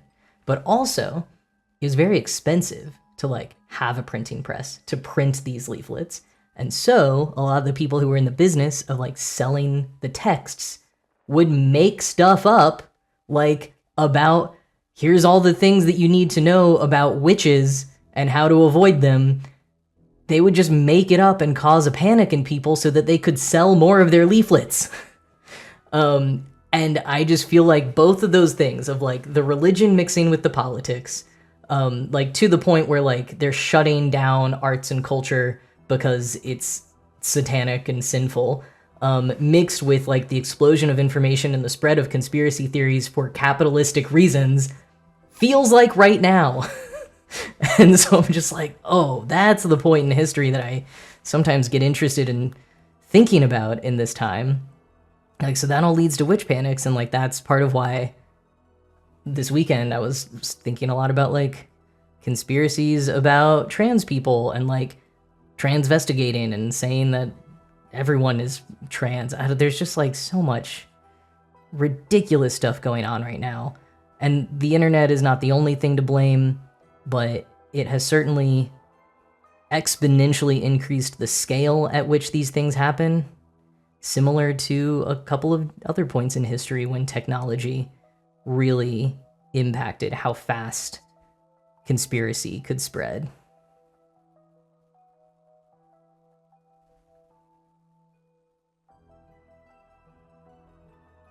Oh yeah, taking a class on 1930s German history last semester. Yeah, I mean, yeah, people have been talking about Weimar Republic and 1930s Germany a ton, for sure.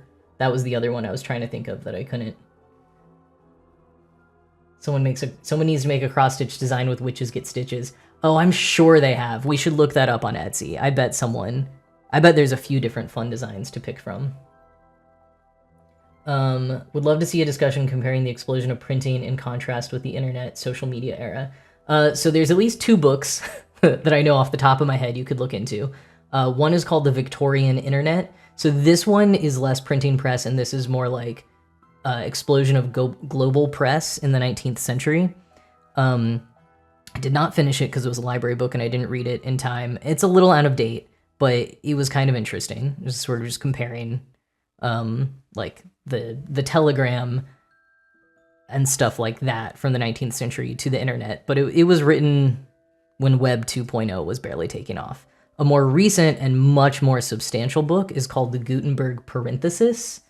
Gutenberg Parenthesis. This one I've been enjoying. I'm not done yet. But it sort of talks about how, like, we might be at the end of the era of reading and engaging with texts. Because when you look at the long arc of history, we actually haven't had reading, especially reading the printed word, for, like, that long. And the book sort of looks into, like, is this a parentheses in time with which we, like, read the printed word, and are we coming to the end of that other parentheses? So, if you are interested in, was it Bell Nye? Yeah, if you're interested in comparing the explosion of printing with the internet social media era, the Victorian Internet by someone Standage, and the Gutenberg Parenthesis would be 2 good starting points.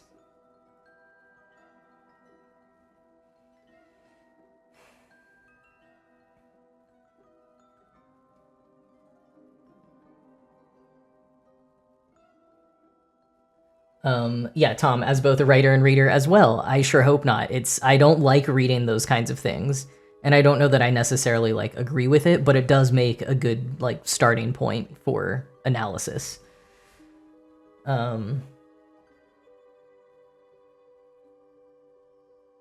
Yeah, the ability to make fake images and videos and articles and everything right now is really adding fuel to the fire. It's scary. It's all scary stuff. So maybe we should try to take a turn towards more optimistic conversation, circling back to our forced positivity conversation from earlier.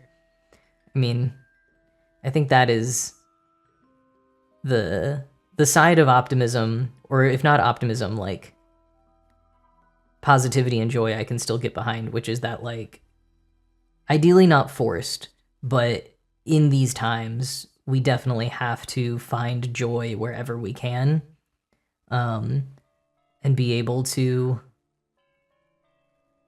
allow ourselves to feel it, to not feel guilty about feeling joy over things, and even to prioritize finding joy and pleasure in stuff still, because times are dark, times are scary, and you will just get burnt out way too fast if you don't allow yourself or push yourself sometimes to find that joy. So anyway, pumpkins are great, right? And jam. Does anyone remember jam? Remember when we talked about jam? The apologies to Sam's. Sam's, you can have pumpkin stuff. The rest of us will have jam. And I want jam and pumpkins. Maybe not together, though. Unless it's pumpkin butter.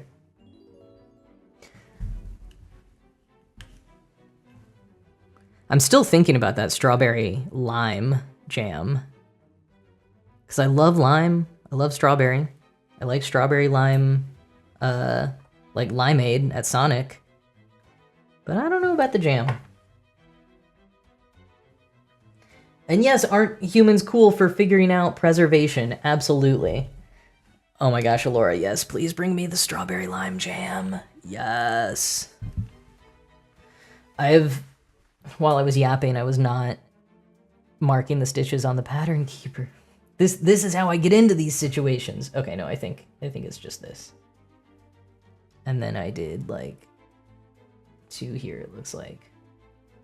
Cool.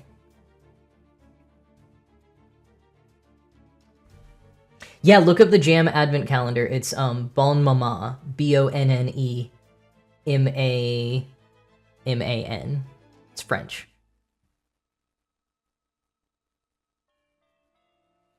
Oh, Sarah Cat, I think I like what you're saying here. There's a difference between not getting help for medical depression and not allowing yourself to grieve. Like, it's healthy to let yourself feel sad when sad things happen, but never attempting to move forward and purposefully lingering in it continually are different things, in your opinion, but also in mine. I agree. I think that gets closer to what I was trying to say earlier in the stream when we were talking about forced positivity, where it was like, yeah, I don't like hollow kind of forced positivity. I think you need to let yourself feel the things that you're feeling. And I think sometimes you also have to maybe push yourself to, if not like feel something different, but to take action, especially when it is like medical depression and like things where like you need to seek out treatment or something, you know? But I think letting yourself feel things is always good. And sometimes just acknowledging that you're feeling things and not trying to like overanalyze it or guilt trip yourself or anything like that. And then at a certain point, when you feel like you can push yourself a little bit to take action, or yeah, you know, you said it better than me. How am I enjoying post-hard launch Dan and Phil world? This is probably, this live stream is probably the longest that I have gone since they posted the first video. Not like scrolling any Dan and Phil tag or rewatching their content. It's been bad. It has been a huge hit for my productivity. Yeah, it's great. I'm so happy for them. I am so happy for Dan and Phil. Like finally feeling comfortable both with themselves, but also like with the fan community and the media landscape, and you know, just feeling like it. I think I saw someone phrase it more like, I think the closet was protecting them for a long time, and then it got to the point where it was more suffocating than protecting, and that kind of does seem to feel like the accurate read on it. And Bell Knight, yeah, Dan shouting out trans boys organically was great. I even like when he put up that old tweet, which, just apologies to anyone who's not a Dan and Phil fan, because I think it would take too much for me to explain all of it, but he put up the tweet, those of you who know, and I think I like was holding my breath, just expecting it to be any other time of anyone talking about it where it would go unacknowledged and we just have like a gender binary thing happening or sex binary thing. And then he said a very inclusive and fun and funny and like reclaiming comment, and it was perfect. I loved it. I also saw someone recently, I'm trying to remember, I don't remember it all, but someone was like, Dan and Phil are in a relationship, Hank Green is bisexual, and then it named like one other OG YouTuber who's also queer in some way now, and they were just like, go back to 2010 and tell yourself this. And I was like, yeah, I remember early days of YouTube, and it was like no one was even out as gay. Like when I came out as trans in 2015, hardly anyone who already had an established audience came out as trans. It was like there were people in a very underground community who were making videos about transitioning, but like their very first video would be like, I started tea today. There weren't people who were like coming out as trans. And like in the YouTube circles that I hung out in, hardly anyone was even out as any kind of queer. It's just wild to think about how closeted everyone was. It's very different now. And I think just like Dan and Phil kept their emo haircuts way past the time when it was popular, they also stayed in the closet way past the time that a lot of other YouTubers did. Not that there's a time that you ever have to come out, but it's, you know, if we want to say that there were trends for the OG YouTubers, I think they were some of the last ones. For people who were still, like, public the entire time.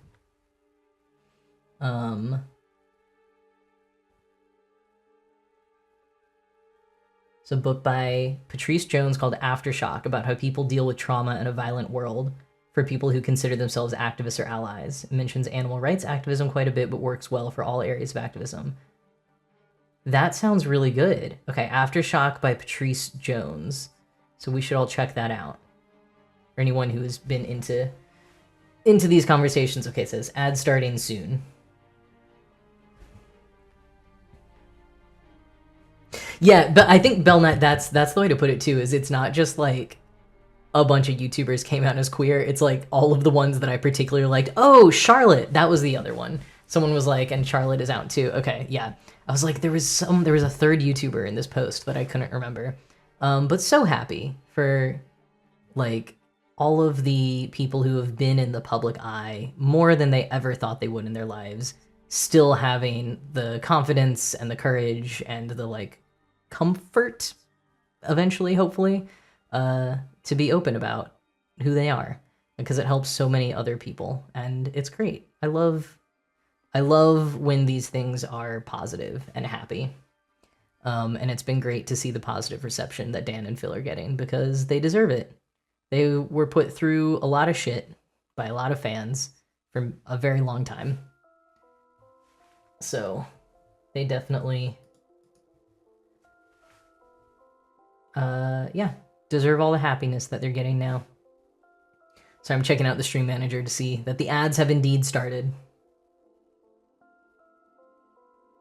I feel like I want to keep going on the horse's butt a little bit longer. So I'm gonna pull out the thread.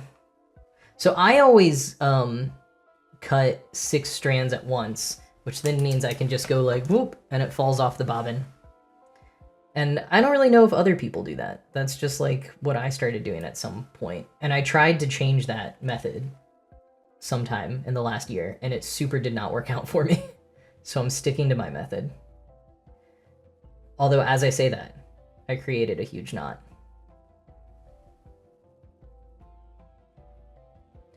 Yeah, Melby, I was just having the same thought as I was rambling on there about, like, what Bel Nye said of the all of your fave creators ended up being queer. Yeah, same with, like, my high school group of friends. Like, none of us were out in high school, and only a few of us, I think there were even kind of, like, hints about. But then somehow, almost all of the people that I, like, really hung out with in high school ended up being queer. Not all of them, in case some of them are watching, but a lot of them. Hey, welcome back, everyone, from the ads.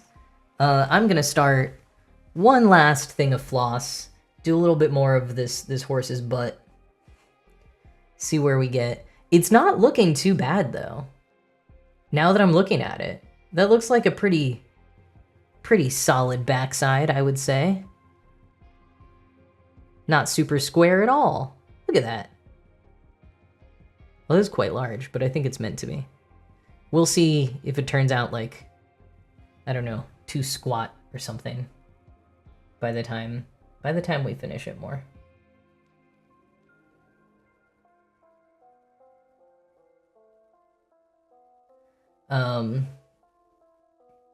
As the former token cis in a group with 4 other trans people, it's so funny looking back. It is funny looking back at those things. I never quite had that experience, but there was it a Reddit post?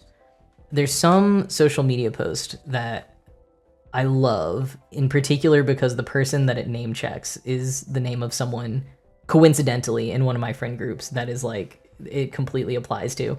But it's basically describing this group of friends where everyone just keeps coming out as trans, or it's like one person came out as a trans woman, another person came out as non-binary, another person came out as gay, like, and the way that the post is told, you're like totally waiting for the other foot to drop, where like the last person in the group, we'll call him Joe, where you're just waiting for Joe to come out.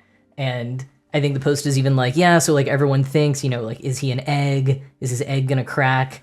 And they're like, no, I think that he's absorbing the cis-hetness from everybody else as they come out, and he's becoming the ultimate cis-het man, in a fun way, not in a cis-het men are terrible way.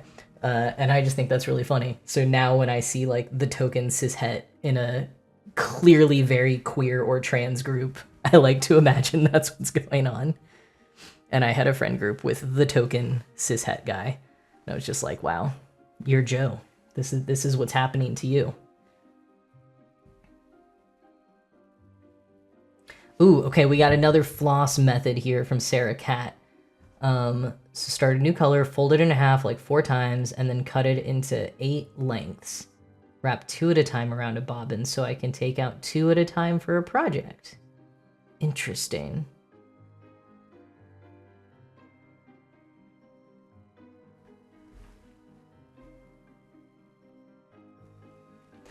I just had to get very close. I was trying to see that emoticon that Melby was using. It's like someone like putting their hand on a table and like laughing a lot.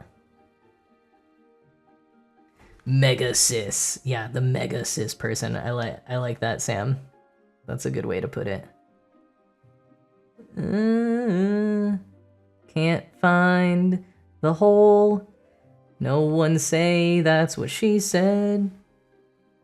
It's because I totally finished that stitch already. That's why that happened. How about that? Oh, you can make it big. How'd you do that? God, I know nothing about Twitch. I've spent so much time learning about Twitch and I still know nothing. Hype train attempting to get going. Is that what that was? That's what he said just to keep things fun and queer. I had a friend who for the longest time, maybe still, was saying, that's what my partner said. That was like his way to make it gender inclusive, which I do think is very funny, but just gives it a quite different vibe. And I never felt like I could pull it off. Like it was funny when he said it, but it just didn't work when I said it. It never landed. Oh, Melby, looks like you're at the top of the charts for bits, I think, right? Mostly because I don't have too many fun things for people to use bits on, so no one's really using them yet, which is totally fine. And I will make fun things soon. Gigantify emote is a bit redemption option. Cool. You know what, Tom? That's actually a good point about being a chronically single person. I mean, I think like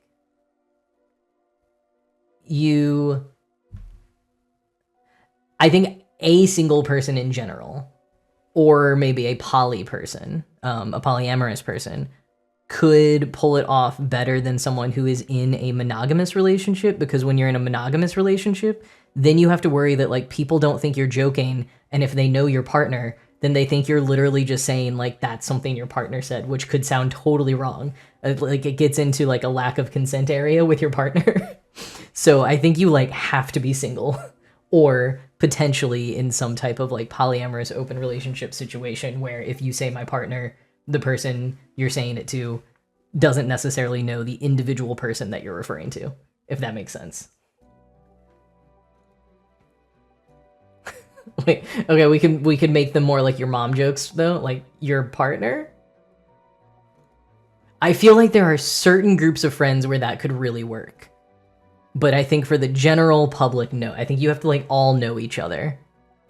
And then no one, and if that group of friends has the same sense of humor, then that could be very funny, but probably does not work if folks don't quite have the same sense of partner. Have a partner that would always say those types of things. Yeah, that is very true. That would totally work.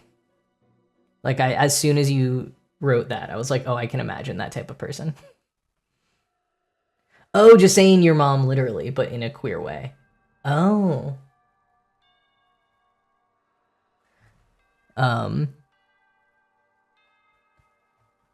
Yeah, I don't know. I'm trying to think about that one. Sam's as an autistic person trying to pull this off feels like risking World War III. Yeah, it does feel like it's too nuanced of a, not of a joke necessarily, but your delivery has to be so nuanced. Your mom jokes, but you have two moms. Oh, I feel like I've maybe seen that. No, maybe I don't know. Maybe I'm just imagining how good that would be in like a TikTok of a kid with two moms, or like the mom saying it. I don't know. I'm trying to write this joke in my head now, because there's some good potential there. Oh, is this column of stitches going to get into... Oh, it's getting into like the horse's foot that goes into the sign. Ooh. Exciting things are afoot. Literally. Because it's the foot of the horse. Another thing that I learned today is that horseshoes, which at least in the States for a long time have been associated with good luck. Like a horseshoe is a symbol of good luck. You know, it's in the Lucky Charms cereal. But also, like, some people will put a horseshoe, like they'll nail it above the door of their house for good luck. I learned that, again, back in early modern Europe, early modern England specifically, at least I think from what I heard today, the horseshoe wasn't really good luck. It was meant to deter witches. It was like an anti-witch talisman. So like if you put it up on your door, then the witch couldn't come inside your house. Like a vampire having to be invited kind of thing. I had never heard that before. I heard about it from a history professor who has a new book out called Folklore. I can't remember his name. Oh wait, I do. His name is Owen Davies. Owen Davies, who co-wrote with Clara someone. Her name was more complicated, so I don't remember it. But they wrote a new book called Folklore. And among other things, I think talk about how the horseshoe used to be an anti-witch thing. Your mom jokes, but you have two dads. Does that give you immunity?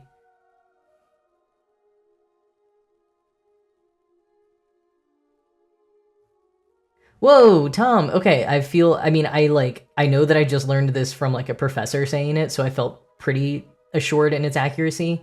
But hearing that Terry Pratchett also talked about it makes me feel like, cool, there's a second source for keeping away witches. And meow, I only ever knew the good luck meaning myself. So it is definitely not common knowledge, unless perhaps among Terry Pratchett fans.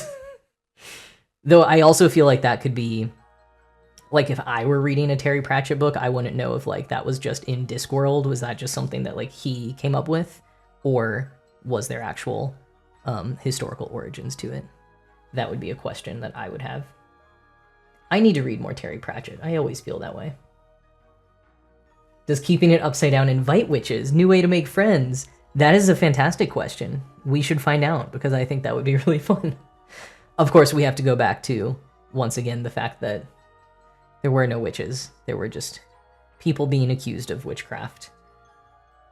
But if it were less of a supernatural thing and more that a thing that, like, people who were accused knew to look for, then yes, maybe turning it the other way would indicate, hey, this is a friendly house, this is a safe space kind of situation. And I like that reading on it. That's kind of fun to think about. Like pride flags on a bar for early modern witches. Pride flags like prior to, I don't know, 2016-ish. Prior to a lot of the rainbow washing, when you could still see a pride flag and be like, ah, yes, this means this is like a gay establishment that is safe. I don't know about anyone here tonight, but my friends and I definitely talked. I feel like it was starting around 2016-ish. Like first Trump administration, lots of rainbow washing happening, and we just like no longer felt like seeing a pride flag at a business meant safety in the same way that it used to, because there were so many places that were just like putting it up so they could like tick a box and hadn't necessarily done the work, weren't necessarily like owned by LGBTQIA plus people, or like knew what our needs were. Like you could go into a place with a pride flag out front and still get harassed in the bathroom and kicked out, you know, like it stopped having any meaning in that way. Okay, yeah. Unfortunately, folks know what I'm talking about. So maybe we bring back horseshoes. Maybe this is the solution, all right? We gotta figure out which way they go, though. That's crucial. Of like which way is upside down and which way is right side up. Because frankly, I do not know which of those means which. But also, we don't currently know which way it was used to be anti-witch. So we got to figure that out. I actually like literally have this rusty old horseshoe that I keep almost hanging up somewhere. I've got this like pile of decorations and wall art that I haven't decided what to do with yet. And one of them is an old horseshoe that I keep being like, I should hang this somewhere. So once we figure out the orientation, Limco says the orientation is regional. I don't know how helpful that would be. But that sounds about right, that there wouldn't be a clear answer, because when has the queer community been able to have a clear answer about anything? Horseshoe emote. Oh, okay, great idea. Yeah, I gotta write that down. Actually, I might need to take a second and just write down a bunch of the good ideas that have happened. Was it shelfies? That was another good one.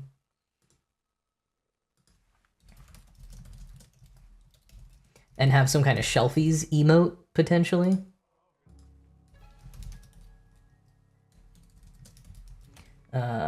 Horseshoe. Yeah. Should I make two horseshoes? One going one way, one going the other? And then maybe like two interlocking ones for the bisexuals? I don't know. I was trying to make some kind of bi joke about the two different directions. It didn't quite work. Oh!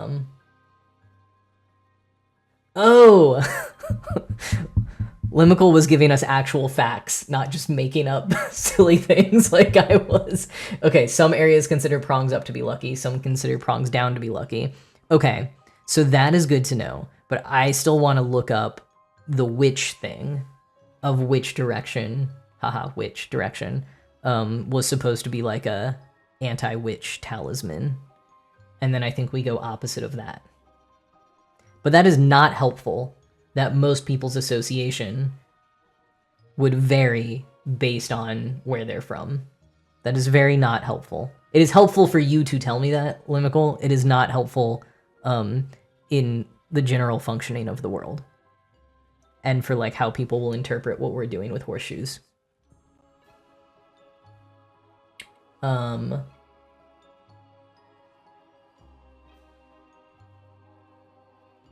Belna, I'm just reading your comment about safe space pride stickers.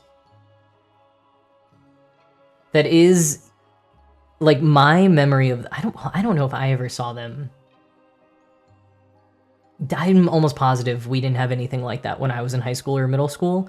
But I think I saw some in college, and like my interpretation of them was that they were very rare. Like I saw maybe like 2 professors' offices had them, and I was like, this must be like a professor who is also a part of the LGBTQIA plus community or is like really willing to counsel students if they need to.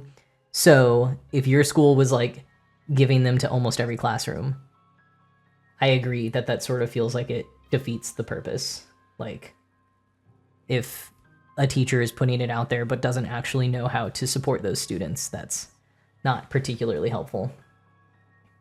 Ooh, Sarah says we could put the horseshoes sideways. Oh, okay, a mnemonic from Tom was that the prongs would face upward like a cup to hold the good luck. And if you put the prongs down, the luck would spill out. Yeah, I think it probably is just regional, though. Because I feel like both make sense in my head. And like when I'm trying to think about what I've typically seen. Did I skip a stitch? I think we're going to call it fine. 2 horseshoes sideways, what if the horseshoes kissed? And they were roommates. Horseshoes, now kiss. I mean, really, us making the horseshoe the symbol of queer safe spaces is really just a huge win for all the horse girls out there. Like, congratulations to the horse girls. Really played the long game here.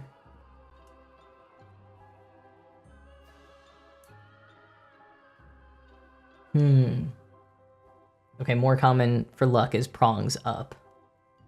But we could do the prongs facing each other to close the gap so the luck stays. And that's also like community working together to protect each other vibes.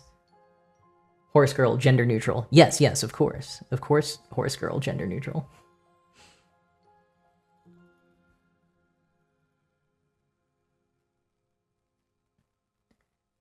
I think this is what I just did. Stitch counter has gone out the window. Like, we're at 145. I think the stitch counter would need to go up to like 165 stitched today. It's like twice as many as the last time I had it on there. So oh, but I could do it faster. I know how I can do this faster. And alter the actual code of the file. I'm gonna do it just so we can have it on the screen. Okay, so once again, 1 plus 19 is 154.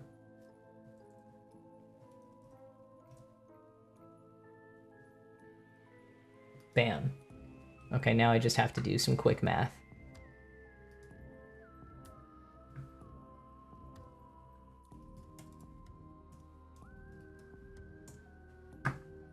That's not right.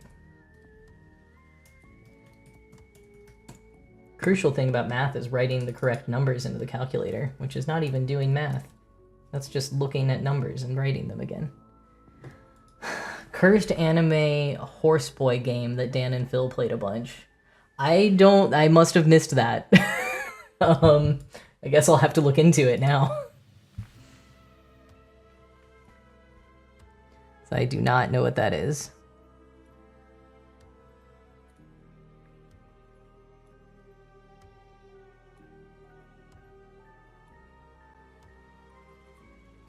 Okay, so today is the 20th. So there will be one more stream before Halloween. So, I mean, we'll talk more about Halloween then, but are folks excited? Does anyone have plans for Halloween or Halloween week? Anything exciting that you're doing? I, yesterday, got invited to a little Halloween gathering at the house of some people that I've really wanted to be friends with. So I'm excited about that. Hopefully they're not watching because that'll seem very uncool, but I'm excited to maybe become friends. So I got invited to a party at the popular kid's house. Let's paint it that way. It's not at all what's happening, but I'm gonna pretend that's what's going on. Nothing major for Halloween. Oh, going to see Welcome to Night Vale live. That's awesome. I wasn't positive they were touring again. My friend Jake sometimes does their merch when they're on tour. I wonder if he is. But you should say hi to Jake. I don't know how you would know it was Jake. Unless he like introduces himself with every t-shirt he sells, but he is not the kind of person who would do that. I mean, I say this as if I don't know the other people in Welcome to Night Vale. Welcome to Night Vale, a lot of the people who, like, started it and have been in it over the years are also alums of the same theater company that I am. That I don't know if Kyra is still watching, but when Kyra came in and was like, it's Kyra from the Neos, Kyra was also in that for a long time and co-artistic director of the theater company. So anyways, neo-futurists, lots of connections to Welcome to Night Vale. So I'm very familiar with Welcome to Night Vale. Love it very much. I remember I like going to conferences with, or like being at the same conferences with them many, many moons ago. So have fun at Welcome to Night Vale. Ooh, hey, happy early birthday, Tom. Taking the day off for your birthday is great. I love that. I don't know that I've ever actually done that, in part because I don't tend to have a schedule where I can take things off. And I have a bad habit, not bad habit, bad luck of like getting things scheduled on my birthday that I can't get out of. Like AP tests and final exams, but also dress rehearsals for things. But anyway, in theory, I very much support taking the day off for your birthday. I've even had friends who have worked at places where that's one of your paid time off holidays is your birthday. I think all companies should do that. Ooh, fourth time scene. Welcome to Night Vale Live. That's awesome. Is it a costume party? You know, I asked, and I think I was told, like, our dogs will be in costume, and someone's 8-year-old will be there who will be in costume, and I was like, well, I'm gonna come in costume anyway, because I'm actually going to something after it, so I'm going to be in costume. But, yeah, I think it's like a... People will wear things that maybe have a costume vibe, but it is not a costume party. So I'm not gonna Mean Girls the situation. I'm not gonna do, like, full zombie bride makeup to the cool kids party. Yeah, good advice, Limical. Just assume that everyone at Welcome to Night Vale Live is named Jake. In fact, that would be hilarious if you did that, if Jake happened to be there. Kind of funny still if he wasn't, because they would all know him anyways. So just call everyone at Welcome to Night Vale Jake. Ooh, someone is on the Halloween trick-or-treating street, so you'll be manning a front porch. I have ended up in a very heavy trick-or-treating place, and it was so much fun last year. So on actual Halloween, that is what I'm doing. Lauren's going line dancing at a lesbian bar. Best ever. That's what everyone should be doing. Belle Nye loves handing out candy and costume. Yeah, I also loved when I was like a kid trick-or-treating and I would go to a door and the adults answering were also in costume. That brought me so much joy. Like, has anyone watched Modern Family? The way that Claire goes so hard for Halloween, and literally it's like decorating their house and giving out candy. Like, they never leave the house. They are there to like give a thrill to the neighborhood children. And like, I think that's cool. I do have like extra yard decorations that I'm gonna put up on Halloween night that I don't have up rest of the month. So I guess I'm getting there. Baby steps, but I'm getting to that point. Ooh, coworker who takes Halloween off but sneaks in early to put a skeleton in his chair. Wow, I love every part of that. I actually sometimes like I guess I have very rarely had an office that I go to, but like I liked going to school on Halloween. Like I like having somewhere to go because I think it's one of those days where just like a lot of people are in such fun spirits that it's actually kind of fun to go to work on that day sometimes.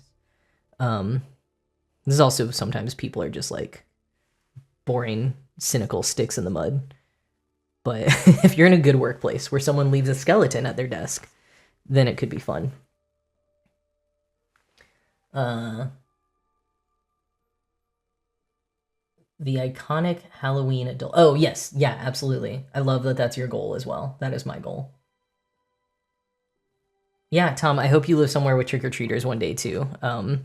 I really wasn't sure what to expect in my new neighborhood last year and was very pleasantly surprised. It's so much fun to see all the little kids and give them candy. Nicole went to work in a full skeleton onesie on your first Halloween and no one else had any kind of Halloween attire. No, you gotta check. You gotta check on those things. Get what the vibe is.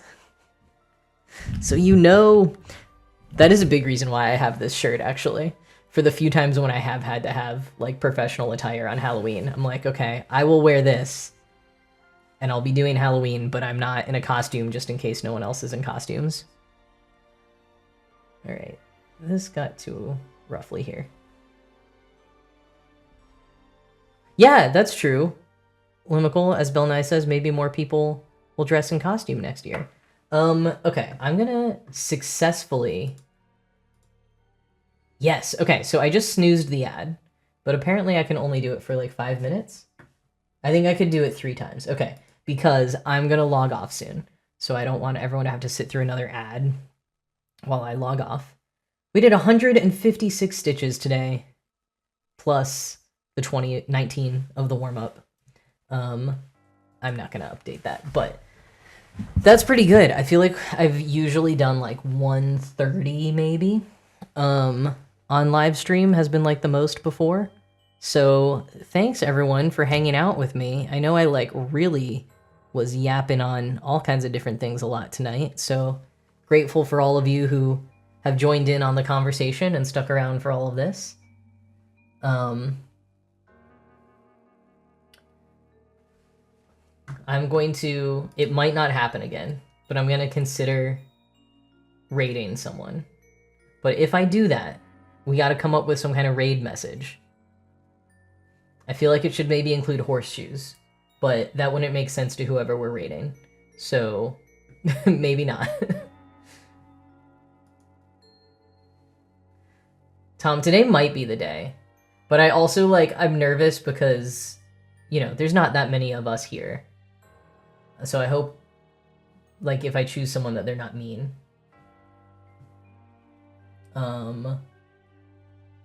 Want to find, like, someone who is maybe doing some crafting and is, like, LGBT friendly would be cool.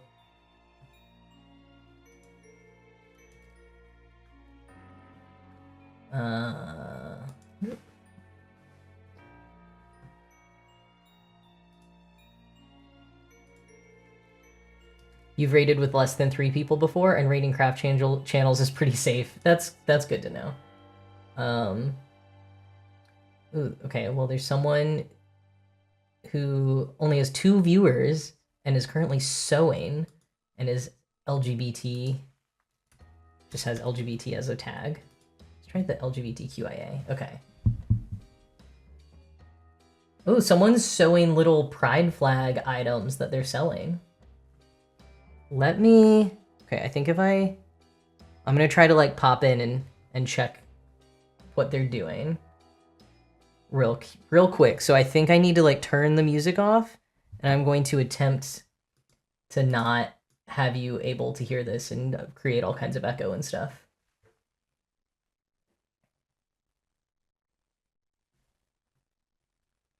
Okay, and in the meantime, if you all can still hear me, hopefully you can, we got to come up with a raid message.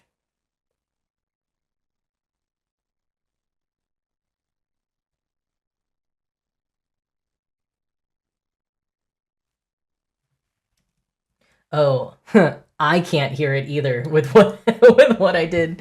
Okay, so hopefully the vibes are good. Yeah, you can hear me. I was trying to, like, I turned off the music so that I could hear their channel, and then I realized that I turned the music, like, turned all sound off for myself as well, so that was not useful. Okay, but I think we're gonna raid this person. Okay, so you all have to help me through this a little bit because I've never done it before and I'm nervous. I think that we could say... So how... Yeah, Sarah. Oh, you said this is your first Twitch stream. I'm glad that we're rookies in this together. So your screen, or like whatever device you're working on, once I hit the button that I'm sure I'll fumble, it's just going to automatically change to the channel that we're going to. And so we're just all automatically going to be bopped over to their channel. It sounds aggressive. I thought it was so much more aggressive than it is, but it's actually just very nice of, like, the stream's over, but if anyone who is still watching, like, isn't ready to be done watching Twitch streaming and wants to keep watching something, then you try to find someone who's maybe, like, similar vibes. And so those of you who aren't ready to like call it a night yet can watch this person, and it's a good way to sort of like build friendships and community on Twitch. And like I got rated once so far, and it was very fun to be like, oh, there's like, you know, 4 or 5 new people in the chat, and you know, new people to meet. So it's a fun, nice thing. I've just been too nervous to do it yet, but everyone's been encouraging me to. Yeah, but thank you all for being here. Let us say to this person, oh, I think are they cross-stitching these little flags? That's cool. It's good if we all have like a message to sort of say hi, is what I've learned. So I'm trying to think of. Oh yeah. Yeah, you could just do emotes. We can just say like I was trying to think of like Happy Halloween or something. Yeah, I will send you. It should automatically move you over, but in case you don't, I will put their channel name in the chat so you can see it here. I'm also gonna snooze this ad break again. All right, well, I will just say thank you all so much for being here tonight. Oh, you meant the message. Gotcha. Okay.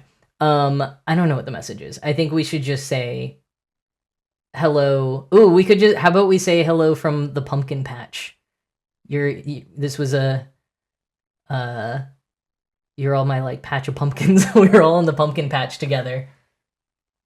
Okay, or people are feeling jack-o'-lanterns. Jacks-o'-lanterns, but then I would feel weird with the possessive. All right, do we want pumpkins or jack-o'-lanterns? Proud pumpkin patch member.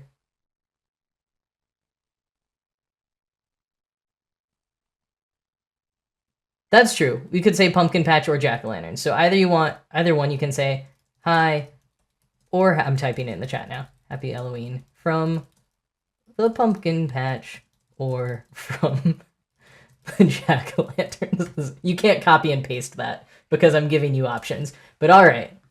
Ooh, 51 stitches for Joe. Great. Oh yeah, I didn't do a sort of round of how everyone's projects went. So we'll hear more about how your projects went next week. But thank you all so much for joining. Congratulations on all the progress that you've done. Happy early birthday, Tom. Thank you all for joining me on some like deeper conversations tonight. And we're all gonna go over to Maze Makes, unless, did they just shut down? No, okay. We're all gonna go over to Maze Makes and see some little pride flags being made. And I'm gonna keep vamping while I figure out how to raid this channel. And in case it happens real fast, and I go away, just thank you all so much for being here with me tonight. And I'll see you in the chat over at Maze Makes. Except their channel isn't coming up. No. Okay. I will figure this out, except I totally just closed the stream manager too. Happy time zone, meow. I want to raid a channel. I'm gonna search for a channel.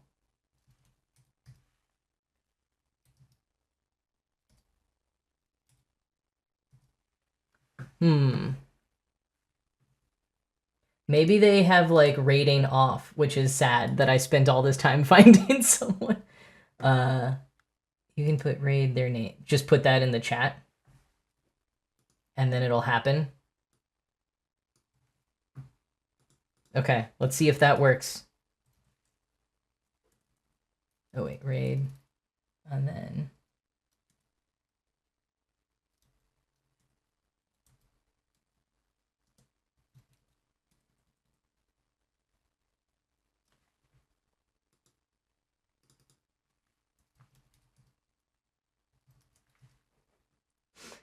okay. I feel like they might have the setting off where they're not able to be raided, but I'm gonna put this in the chat and we'll see if it works. Invalid username. I don't think I'm spelling it wrong. I think they really must have it off. I might have to find someone else, which is sad because they seemed great. Oh, but there's someone... making some ghosty friends. They are 18 plus, but I think that's okay.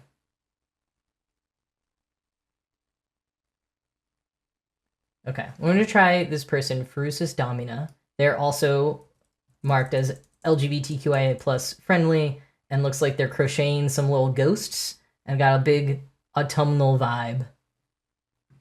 All right, so let's go back to the stream manager and see if this person works.